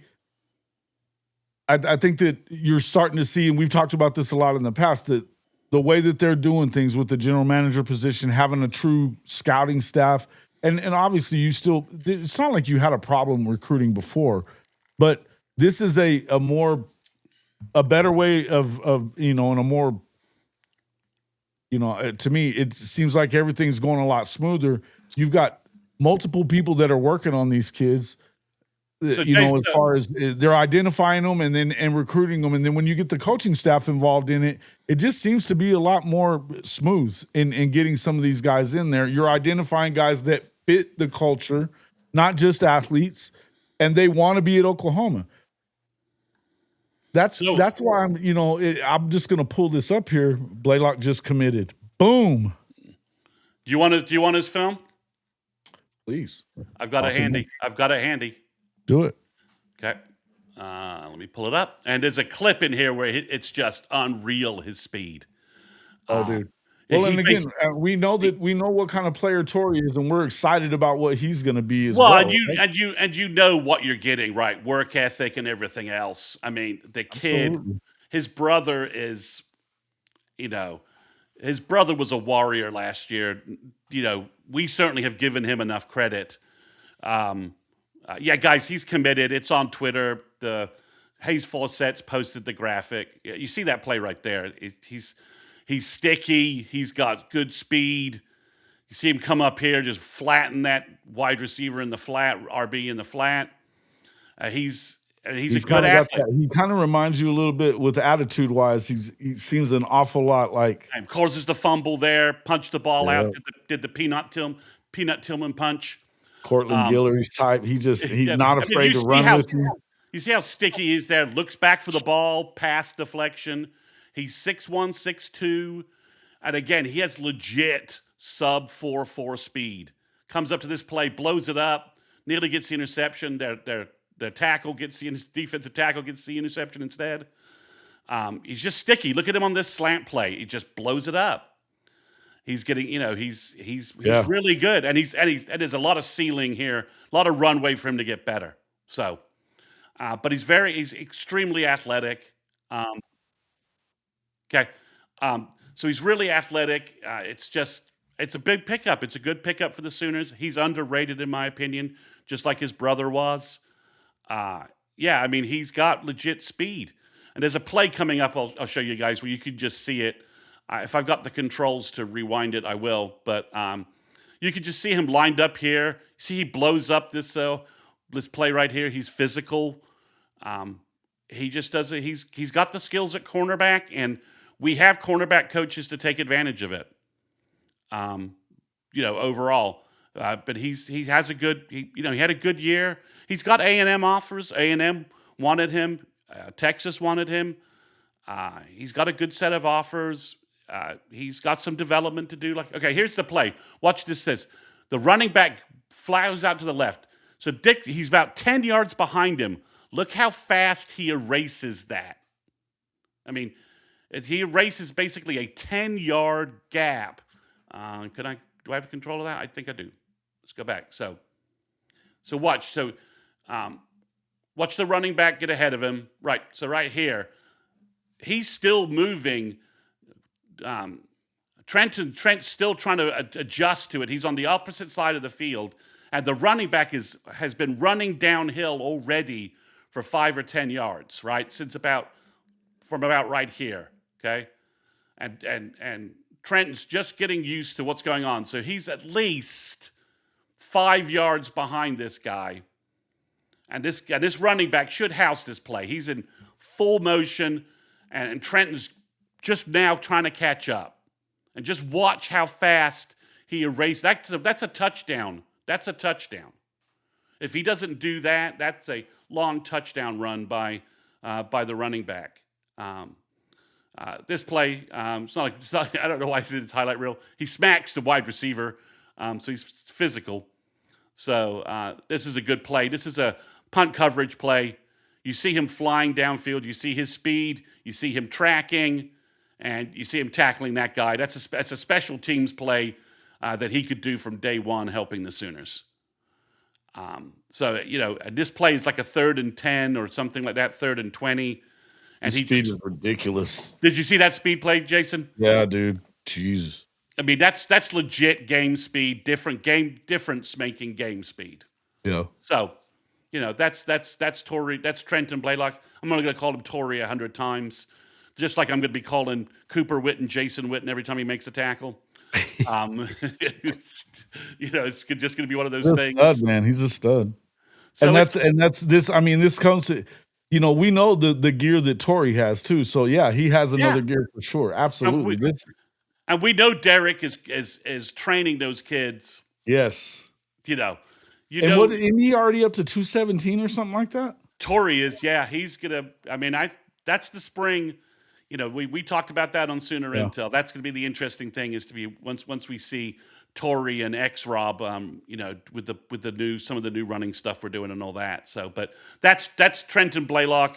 He gives OU, another cornerback in this class. I love the 4 guys they've got now. Good depth there. Gabriel Osborne is going to be an absolute demon at corner, and then Michael Davis and you could play Trenton at a small at OU. If OU can't find a Kendall Daniels type guy, then I think we're going to see 2 kind of cheetahs from them, right? We're going to see like a Sam linebacker, and then we're going to see a bigger corner, right? This could be what you end up doing with Trenton Blaylock easily. So he could easily be that. I mean, that's what if Mike Hawkins Jr. hadn't gone to West Virginia, he'd be in that mix at Cheetah right now. You're talking about his brother. His brother, yeah, Mike Hawkins. Malik Hawkins. Malik. Yes. I inverted them as I've been doing it. So yeah, I think you could do that with Trenton Blaylock. I think if you put, if he's at again, his NFL pedigree from his dad, just like Torrey that we've talked about. His dad played in the league for a while, and great running back in his own right. Coming from, didn't he go from? He was Stephen F. Austin or something like that. Yeah. So definitely a guy, and someone who knows what it takes the hard work it takes to excel and get to the NFL, and trusts the OU staff with both. Eyes are always where they're supposed to be, aren't they? Yeah, so I think he could have a big senior year. He could easily be a 4-star and probably should be a 4-star. I mean, his metrics, when you talk about like the NFL measurables that he's got long Right. arms. He's 6'1" or maybe just a shade under 6'2", and he Well, and runs at a I think legit that people need to 4.4. remember that this is a kid that got pissed off about that nobody had changed his Yeah. height and weight when he had sent it in. I mean, he's been to camps, he's been to Yeah. places, and nobody had upped it from when he was a sophomore. Yeah, Right. And so he's grown a lot, he's gotten bigger, he's gotten better. But so a lot of these rankings, it takes a while. Obviously, sometimes they don't, they just don't get caught up on them or whatever. And for whatever reason, he was kind of flying under the radar. He won't be now. But are we? Do you care if he's a 3-star or a 5-star watching him play here? I would tell you don't. No, but I would tell you that he's the fastest guy at Texas A&M's camp last summer, and Texas wanted this kid. Benji and Colby can tell you. I mean, just look at the speed tracking that guy down. That guy is going to the end zone, and he stops him at the 25-yard line. I mean, that could be a game-saving tackle, right? We've seen that any number of times. Absolutely. You force a field goal instead of a touchdown. How many times have we seen that save an OU in a football game? So, listen, it's obviously something that look, if it fits well if Lamar likes him, if the staff likes him. Well, Jay Valai liked him. Lamar Morgan likes him. Lake Dawson likes him. Jim Nagy likes him because you're not getting, we're not signing this kid because he's Torrey's brother. We're just not. No, absolutely not. So. Yeah, and that's why I'm thinking, I'll go ahead and just kind of go into this. I was watching Josh Pate last night, and I was running around doing some stuff and listening into it more than anything. And he's talking about the guys that are, or the teams that are, in his top 10 over the next 5 years, or his projected top 10 teams over the next 5 years. And again, look, I understand that you love the way that they're recruiting, and you've got Cody Campbell who's willing to do that, but you've got Texas Tech in there in his top 10. No Oklahoma, not only no Oklahoma, no Alabama, no Florida, no Michigan, no USC. I mean, none of these teams that have the ability and have recruited. Look, USC, say what you want. They had the number one class last year. Yeah, they did, and we'll see what they actually do with that talent. Yeah. I agree with that 100%. But you could say that about every team on this list. Absolutely, absolutely. So, and then the same thing with J.D. PicKell. J.D. PicKell had him higher than Pate did, and his is on the 3-year or whatever. But we'll just pop that up there real quick. This is wild to me that knowing this and knowing what we know about the guys that are coming into the fold. These guys can play. You had 2 freshman All-American 2 seasons ago, even though they went 6 and 7, and then you had another freshman All-American in Cortland Guillory this year. Who's going to be your freshman All-Americans? You're liable to have one, right? These guys are coming in ready to play. Talk about Michael Boganowski and Reggie Powers. They've been playing since they were true freshmen. And you've got you've got a defensive scheme that is clearly established, that is improving guys year over year. If you want to say, and we want to see a good year from your offense, I'd be like, okay, all right, I could buy that. If you just want to say OU's 11th on here, and you're like, I just need to see Arbuckle and the O-line in the running game improve, I'd be like, they didn't even bring them up. That's the point. I mean, that we should. I mean, again, LSU. Okay. I mean, Lane Kiffin. Does Lane Kiffin last 5 years anywhere? Yeah, I think he was in year 6 at Ole Miss, but it was topping out. He was trying to get him out of it. So I mean, does he? I mean, he was certainly topping out, no doubt. And Ole Miss was a much more friendly landing spot than LSU in terms of expectations. I mean, sure. LSU is a volatile football program, and Lane is a volatile personality. I mean, this is just true.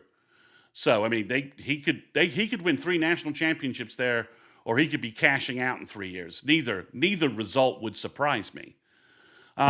I mean, to me, Indiana. Okay, do you really? Is that a 5-year thing? Is that really? We'll see what Signetti Well, does. I mean, and that's the same thing. It's like I said, you look at a Texas Tech team that played in a pretty light schedule last year. It's much lighter this year, right? And who's to say what's going to happen with the whole? I mean, we were just Well, talking about the whole project. Who's to say how that's going to affect everything moving forward? But I mean, shit, Tech didn't even score a point on the number 3 team in the Big Ten last year that got the shit kicked out of them the next week, even worse than Alabama did. Right, the week that same week that they lost, I mean, they don't even get a point on them, and you don't have to like see them kind of back this up a few times, win another Big 12 championship. I mean, they've won one in 28 years. Well, and no offense, but the guys Tech picked up in the portal were excellent, right? But there's no hit. I mean, we think Joey McGuire. Everybody loves Joey McGuire as a coach and as a personality, but there's nothing that says their staff can develop the 5 stars that they're signing, and there's nothing that says they're going to even keep them. I mean, sure. This is true for all these programs, right? Well, and if they're so heavy in the portal, you know how this is. I mean, look, all you have to do is look at Florida State to know that it doesn't always work. Up, down, up, down. I mean, the guys they got last year, Hunter and Bailey, were awesome. Did they pick up Hunter and Bailey this year? I don't know. The Wake Forest guy they think is great, and sure. one of the defensive ends they got from like the MAC they think is great. But sure. Everybody kind of knew Hunter and Bailey were awesome. That was pretty clear. They were NFL guys. But if you're not finding a way to get the guys that, and they don't get me wrong, they've recruited pretty well as far as they've gotten a couple 5 stars, and they've, they're talking about we're beating these guys out and blah blah blah. Still, you have to show that, and it takes a long period of time. Look at when you start looking at them in just compare them to Oklahoma. Oklahoma has pulled classes like this since Brent got there.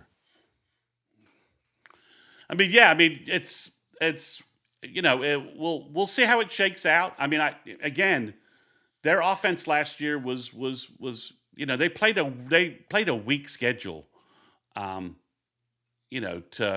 They played a weak schedule to really, and it showed. It showed when they played Oregon. But if you're saying that this is a top 5 program over the next 5 years, or a top 10 program over the next 5 years, it's fantasy land. It's until they prove it. It's fantasy talk. I mean, it's silly talk because you haven't proven that you can sustain this recruiting stuff, and you haven't proven that you can win shit. Yeah, I mean, to me, the LSU on here is a complete Lane Kiffin gamble. Okay, fine. Sure, okay. Sure. Indiana is a Signetti gamble. All right, he's got the belt. He's got a national championship and another playoff. At least Signetti had to back it up. Now, is it long term going to be that way for Sig? I don't know. I know that he's a hell of a coach. I like I think he's innovative in what he's doing. But what are you going to do when they start poaching all your coaches? We'll find out. Well, and if Josh Hoover is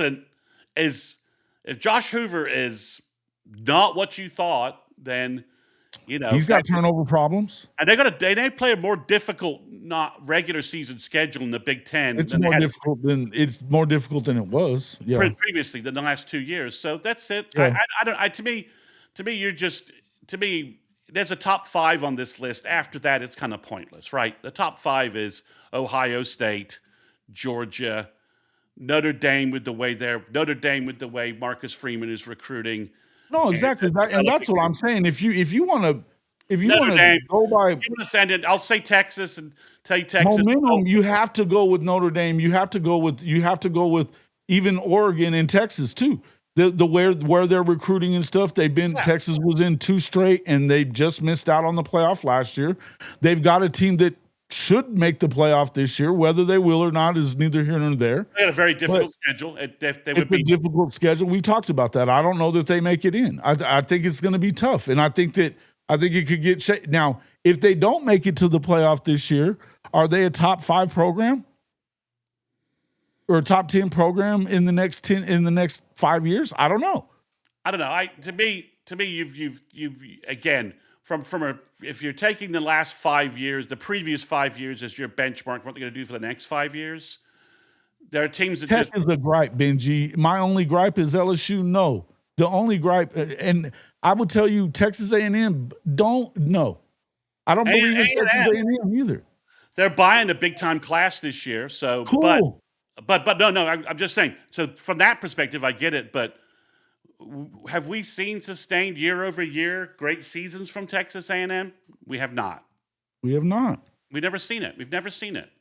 It's never existed. Ever seen it. And it's The not like modern- they've ever had a hard time getting players because they've always gotten players. They RC you know, RC Slocum was the last time in the 90s, the last time, and Cheryl, the last time they won a conference championship. Yes. back to back. So they never they won one Big 12 championship in the 90s, knocking off K-State.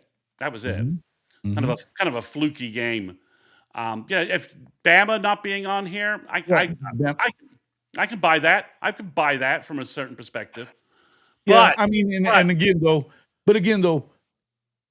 you also, people would say, and maybe he's not a fit for Alabama, and you know what? I'm not going to sit here and argue that point. I would tell you that they're still recruiting right near the top of everybody else, and they still have a roster. they do. I mean, I could. And that coach took a lesser roster at Washington to the national championship game a few years ago. Beat Texas.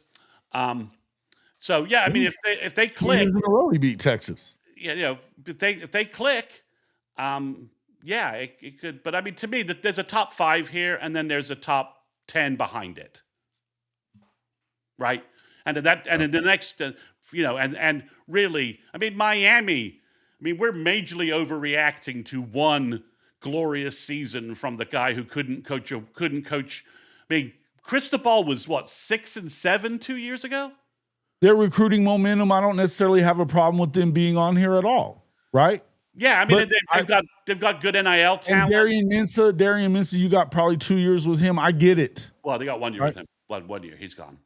I say that, but No, I don't think so. I think he's got 1 more year. I think he's probably. I mean, he doesn't have to have 1 more year. You're right, but they could in theory. But I think, but they're not developing quarterbacks, right? So they are At reliant. the end of the day, if they're willing to, they're going to go out and get a guy that they believe in, and Right, look, but I think recruiting momentum. You get a guy like Malachi Toney, who is that dude, right?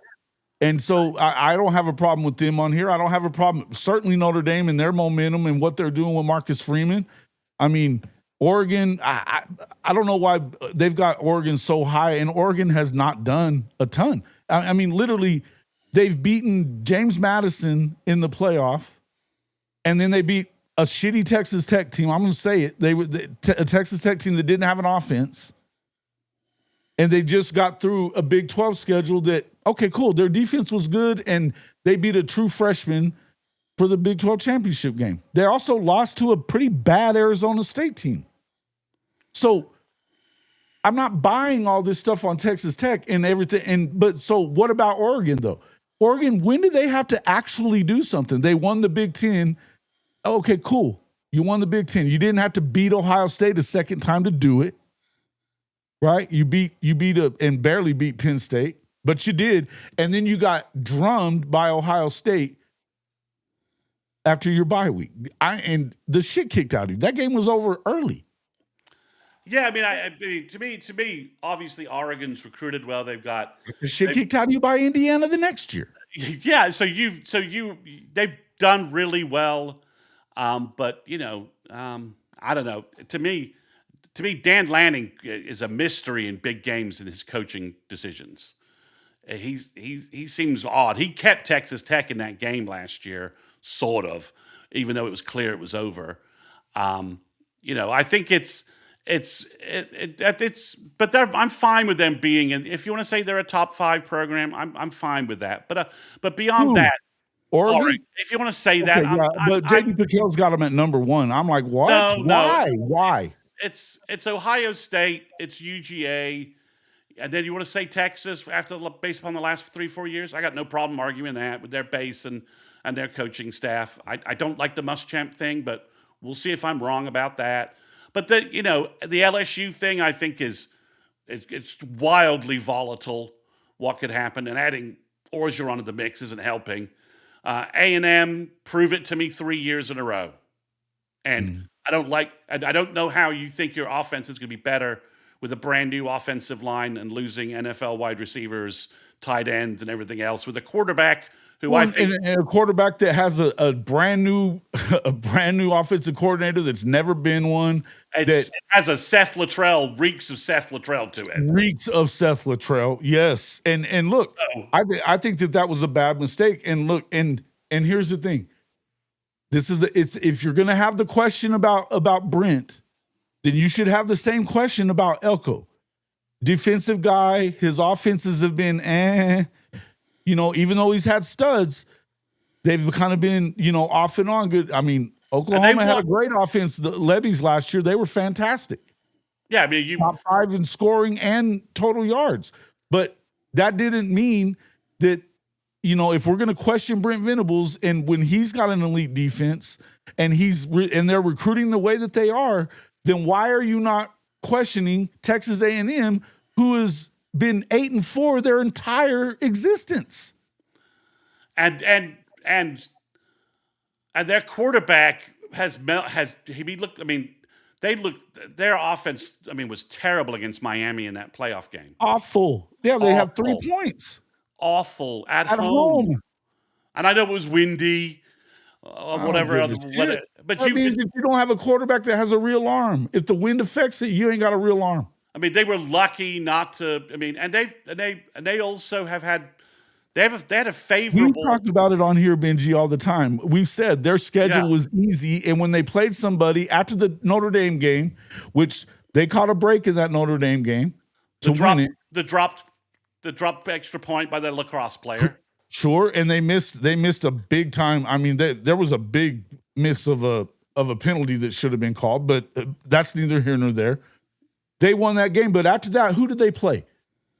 It was all the bottom half of the league. The rest of the season, LSU. The LSU game. Well, and LSU wasn't one of the better football teams last year. They didn't have an offense that could feed the starving birds, and they completely imploded.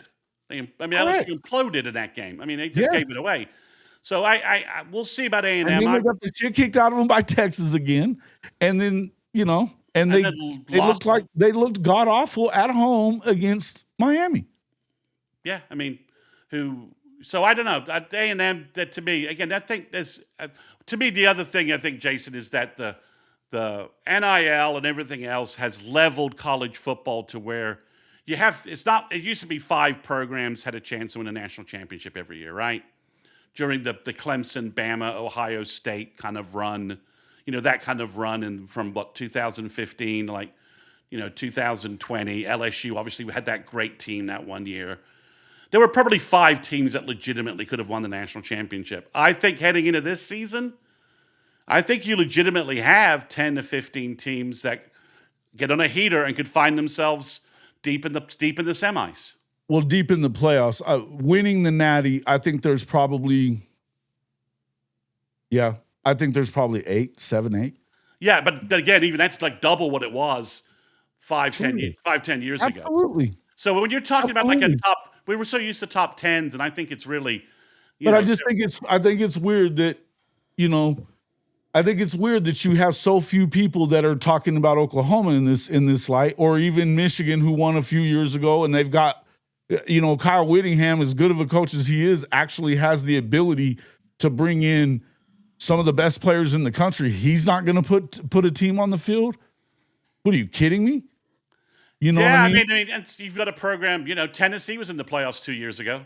Tennessee, there's another program. I'm a big believer in Summerall. He's never had a season anywhere that he didn't have at least 9 wins. And Florida's dropping cash and recruiting left and right, and they already had a roster. I've got a we'll see. Again, to me, tell me you've got a top 5. I'd be like, okay. After that, there's really 8 to 10 programs if they can fix their liability, they can make a run, right? Because if If you heard the Oklahoma breakdown last night with Kevin Wilson, and Kevin Wilson said, Loved it, by the way. I know Shout out to the guys, Teddy that and was Gabe. that was Great, that was that great, was great show. heroin into your veins, right? With what he was talking Yeah. about, that Yeah. you know. Yes, But it when was. Kevin Wilson said, "It's my job to help OU have a great offense that can score 30 points against great defenses," that's what I'm here.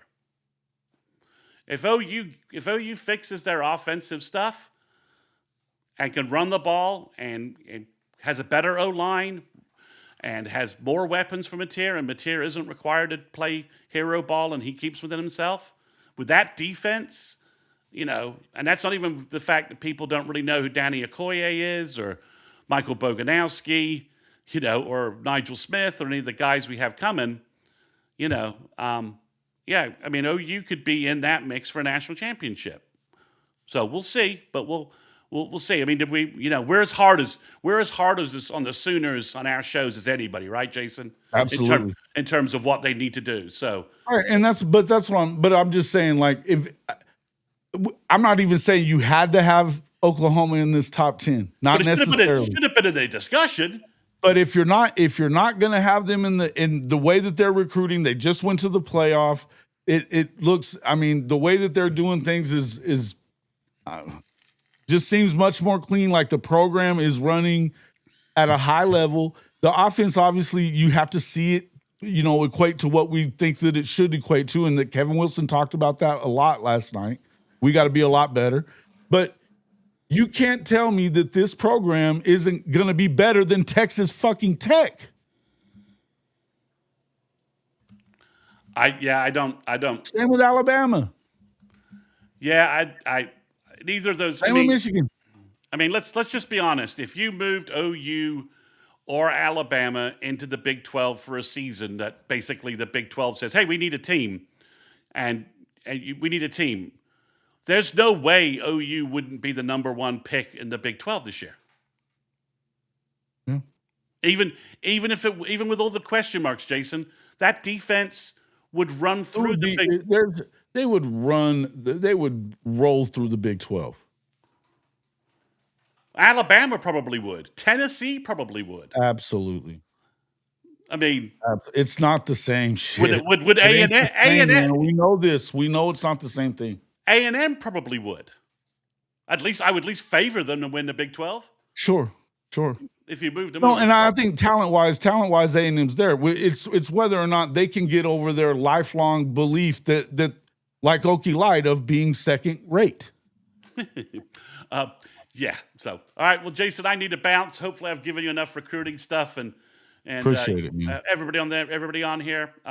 We'll be back. We're doing a recruit intel show tonight with Chris Griffin. If you need to get your recruiting fix in a little heavier, if you're following my channel, you also know I'm doing daily recruiting shows. I'm getting great response there. Thanks to all of the Jason subscribers who've joined me over there and are enjoying my daily shows.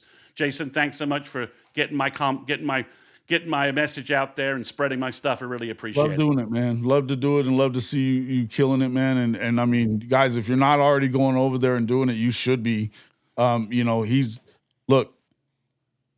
He's got his fingers on the pulse there. He's going to have a lot of stuff that some of these other guys don't. And look, you're going to get it straight from him. We don't bullshit around about whether or not his record on predictions is a lot better than Parker Thune's. I'll tell you that. on that comment, I will go ahead and duck out. Jason, have a good day. Great show. Thanks, man. Thank you, Chris, for coming in with us as always. We appreciate you. Bye. See you, man. Yeah, I had to take that little shot. But no, listen, I mean, at the end of the day, like I said, make no mistake about it. It's funny to me that neither one of these guys had Oklahoma, and not even just Oklahoma, or Michigan, or Bama, or Florida, in the top 10, but both of them had Texas Tech. Like, come on, man. Come on. It's just wild stuff. What's up there, Chuck? Good to see you. I'm going to get it over the Parker Thune stuff. Man, what's he going to do to me? What's he going to do? What's anybody going to do to me? I don't give a shit. You guys already know that. Could give a shit. where any team anywhere step on the field and prove it over and over and over and over. Facts. And at the end of the day, I mean, which one of those who on that coaching staff really has you believing in Texas Tech? Because not for nothing, go back and look at the record for Tech going up until last year. They never had more than 8 wins. That's pretty standard for Tech. Sure, they got a bunch of good players. They spent a shit ton of money. Cool. But they didn't have to play the same kind of schedule. They're not playing a tough non-con schedule. We know that the coaching staff at Oklahoma, pretty legit. Especially that defensive staff. And then you start talking about the additions that they've made on the offensive staff. Look, the jury's still out for me on Arbuckle, but we know what Kevin Wilson can do. We've seen it. He did it again whenever he was at Ohio State. Their offense wasn't a problem when he was at Indiana either as the head coach. That wasn't really the problem at Tulsa either. It's just crazy to me that we're supposed to just believe in a program like Tech who, and for all intents and purposes, probably should miss the playoff this year because they're so hell-bent on Brendan Sorsby. And if this is the kind of culture that you're running, that's going to catch up to you eventually anyway.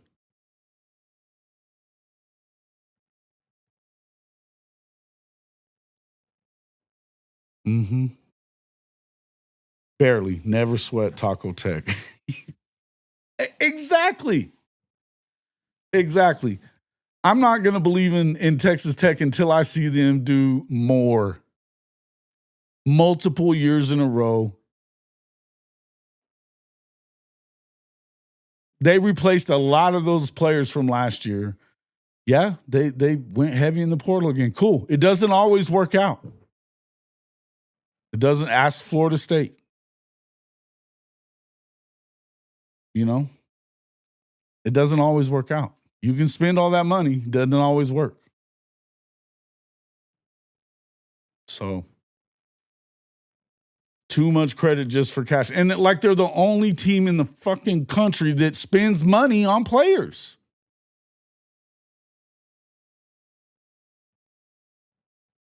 I just think it's hilarious. And again, we're ready to just write off Bama. Just write them off. They don't care anymore about their program. They're not going to make sure that they get the money that they need to get the players that they need to get. They're not in the hotbed of the recruiting in the SEC. With a fan base that demands excellence. Come on. And with a coach that's been in the national title game, beaten Sark. He's got a 2-0 record against Sark. He's 2-1 against he's 2-1 against Kirby Smart. He never lost to Dan Lanning. Beat Lincoln Riley. I mean, I'm just saying. Yeah, write him off. Your boys have never beaten him. Benji.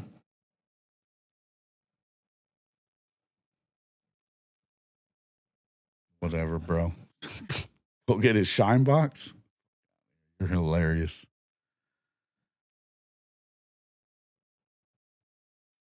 I'm just saying.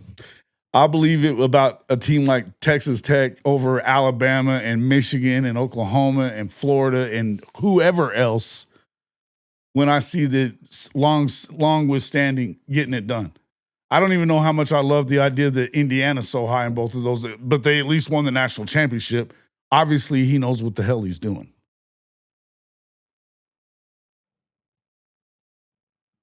Oof. Yes, it would.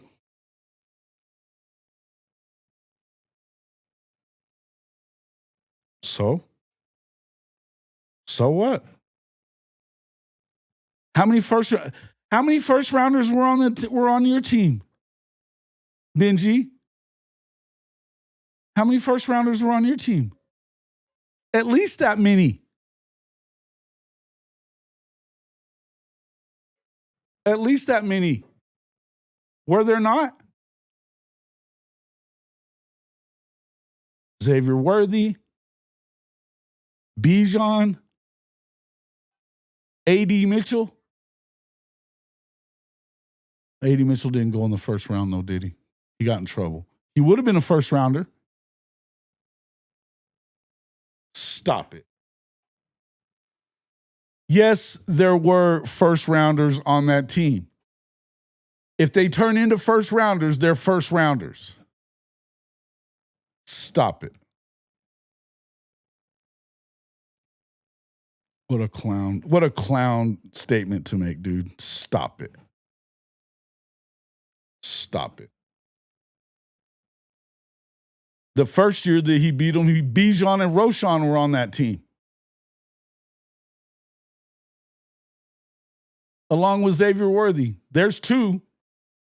Worthy and Bijan were both first rounders, were they not? What about your first round left tackle? Stop talking shit. He was on the team that lost to them in the Texas Bowl. He was. Yes, he was. Same football team that they got beat by the next year. And you had more first rounders on your team that year in the CFP. Stop it. Just stop. You're such a liar, dude.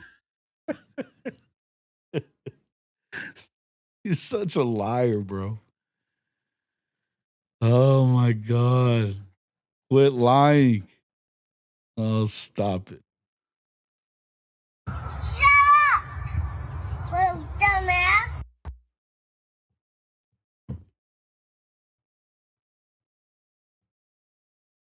If you take your top lip and connect it to your bottom lip, you will shut the fuck up. Benji.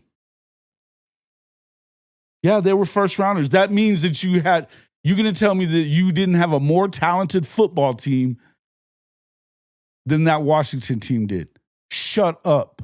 Stop it.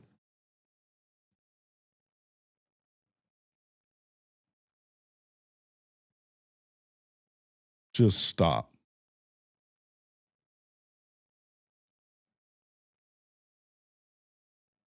Well, it'd be pretty likely, and I think he would take it with the money. I mean, yeah, I think so. If they continue to not get it done, Lincoln's their boy. They continue to not get it done with Joey McGuire. Kenny Dillingham at USC. That's smart. Yeah, dude. That could be a monster. Kenny's the man.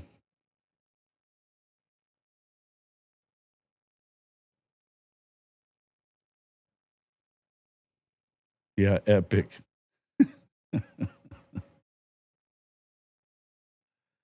Just stop, bro. Just stop. Yes, he does. Yes, he does. He's got a first-round quarterback right now, a possible first-round wide receiver.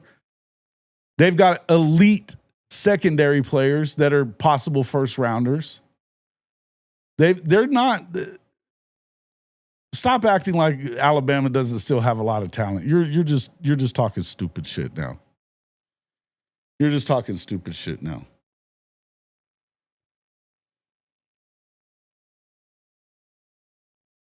And just because Texas is soft as baby shit doesn't mean that they don't have the talent. And you shouldn't. If you want to talk all that shit, talk it.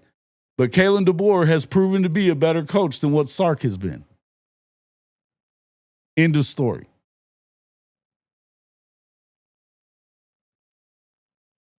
Get out of here.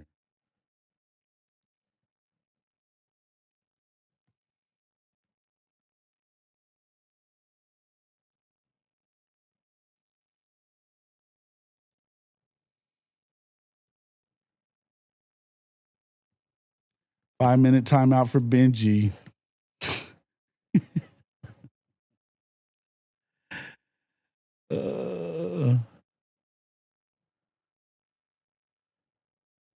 Lincoln Riley to Texas would be funny.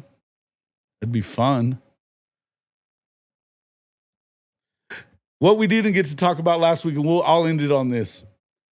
When his Josh Pate's fantasy first round matchups in the CFP, and the main one was Oklahoma hosting USC in the opening round. Texas, the other one would have been Texas hosting Texas Tech, obviously because of all the shit that's been talked between them for the last, over this offseason.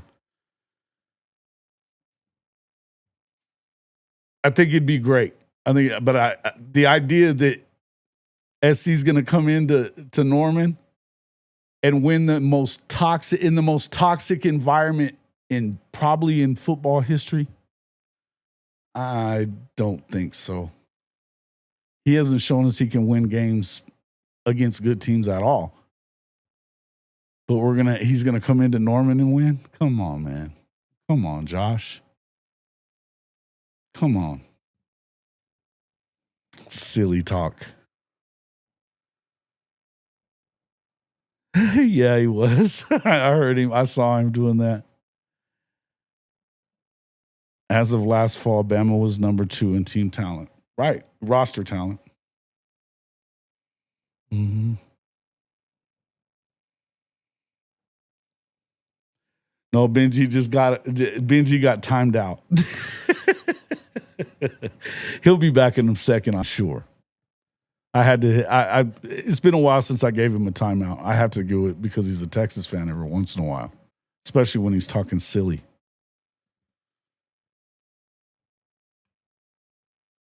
But, Lincoln Riley being on the hot seat and all that stuff. And I think that they probably have a better opportunity of making the playoff than they have in a while. And even though they have a tougher schedule than they've had really since he's got there.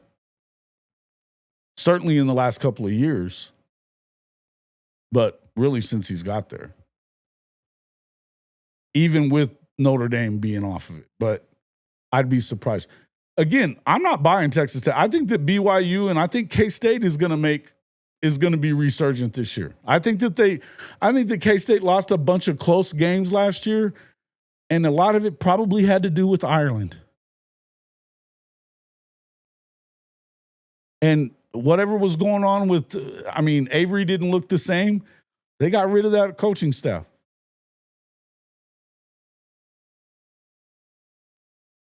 I like Avery Johnson a lot. I like the guys that they brought in, and I think that K-State's the real deal. I also think that, look,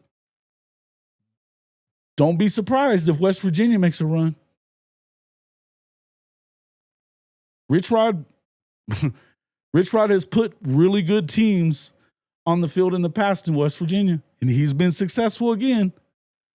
Obviously, he didn't get it done at Michigan. You can't get it done at Arizona for very long. He's won everywhere else. If they're better on defense than they should be, and Michael Hawkins is damn sure an upgrade from what they had, I think he's going to show out. I at least think that they're in the top 3 or 4. They may not have enough this year to win the whole thing, but watch them screw up some people's seasons. Watch them do it. Kotelnicki's back at Kansas. I don't know. Lance Leipold's a hell of a coach. Coach Prime, never mind. I'm just fucking around. Coach Dillingham, look, I think he's one of the better coaches in the league.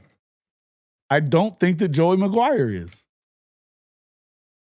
I know that Kalani Sitake is. And they play like grown-ass men. And they were young last year and still went 11-1 in the regular season. That's your favorite. In my mind.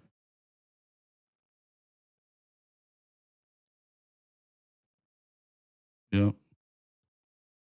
Yeah, I knew you would hate that. I figured I'd hear something from you, Dave, on Rich Rod. Listen, I didn't say I was a fan of his. But I'm damn sure a fan of Michael Hawkins, and he's going to blow up there.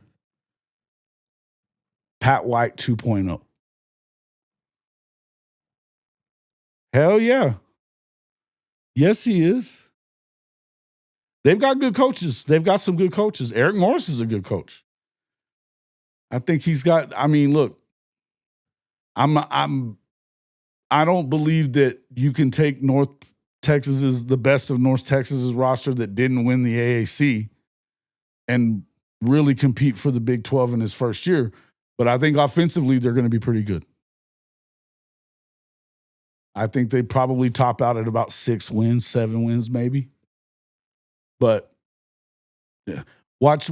Hey, you think it ain't going to be crazy there? If Brendan Sorsby were to be on that Texas Tech team when they get to Stilley, you think that ain't going to be nuts in there?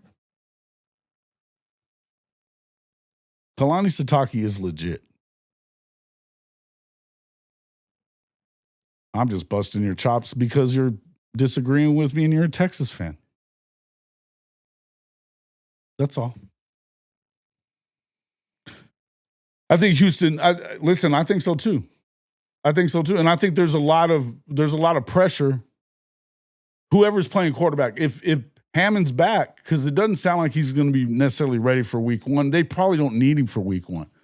My guess is you're going to need to ramp him up for when he does play, especially if he's going to play against Houston. But who's to say? They're the real deal. And I mean, Houston gave him all kinds of a game last year.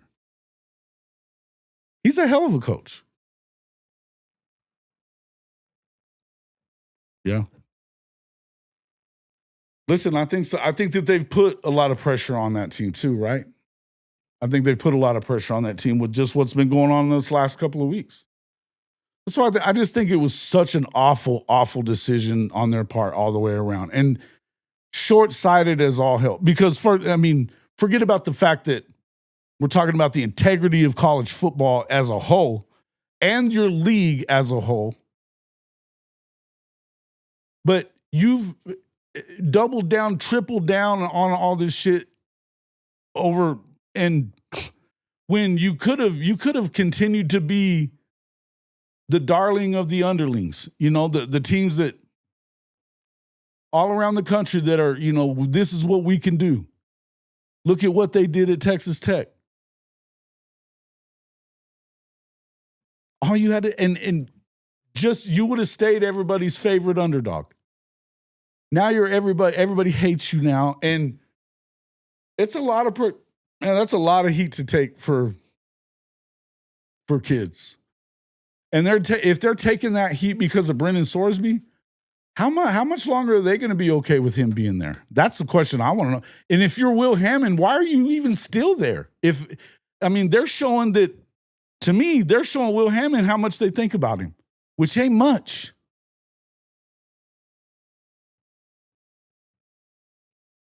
Crazy shit. Yep.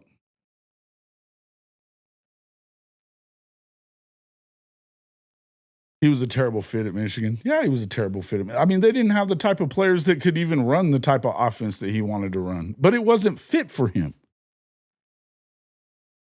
He didn't exactly get... I think that... And he almost... People don't remember this, but he was going to take the Alabama job the year before. And then didn't. That might have worked out pretty well. It might not have. Obviously they did pretty well with Nick Saban, so I'm just saying. Rich Rod, I remember the ass whipping that they put on Oklahoma in the Fiesta Bowl that year. Shit. Mm-hmm.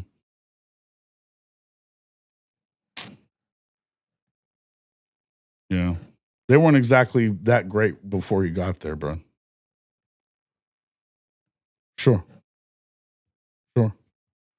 Yeah, you get some good talent guys, and look, for Oklahoma fans are not happy with the way Zach Alley and the left and all that kind of stuff, but He knows what he's doing. He worked under Brent. They're going to be better on defense. He's worked with Rich Rod and done really well as a defensive coordinator.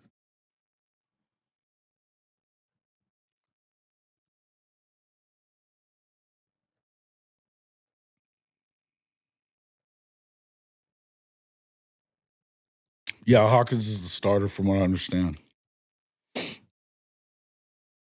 He's killing it.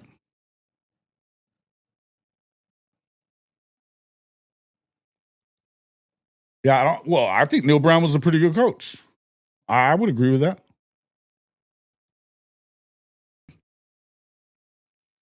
I think that things don't always work out, man.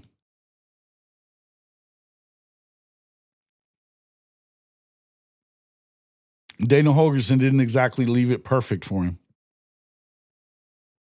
You know?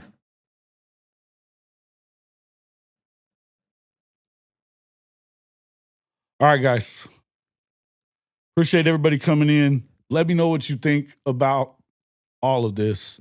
Obviously, again, Texas Tech looks like this thing's going to be heating up a little bit more over the next week or so. We may find out something from this meeting. We may not.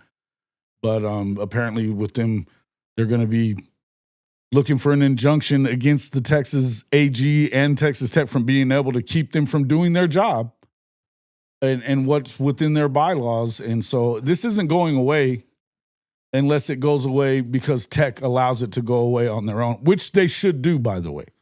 But let me know what you think about it. Let me know what you think about the top 10 rankings of J.D. PicKell and Pate. You know, I'm going to bust their chops about it. I think it's ridiculous, but that's just me. Appreciate everybody coming in. We'll see you on make sure you come back tonight for Recruit Intel with K. Chris and Mr. Mason. I'll be back Wednesday night for the Top 12 Plus show with a special guest. Not sure who it's going to be yet, but I'm working on a couple of different ones. Maybe we get Maze and Blue, Maze Madman. I'm not sure. But we'll have somebody in here Wednesday night for the Top 12 Plus show. Make sure you hit that like, subscribe, share us with your friends. We'll see you on the next one.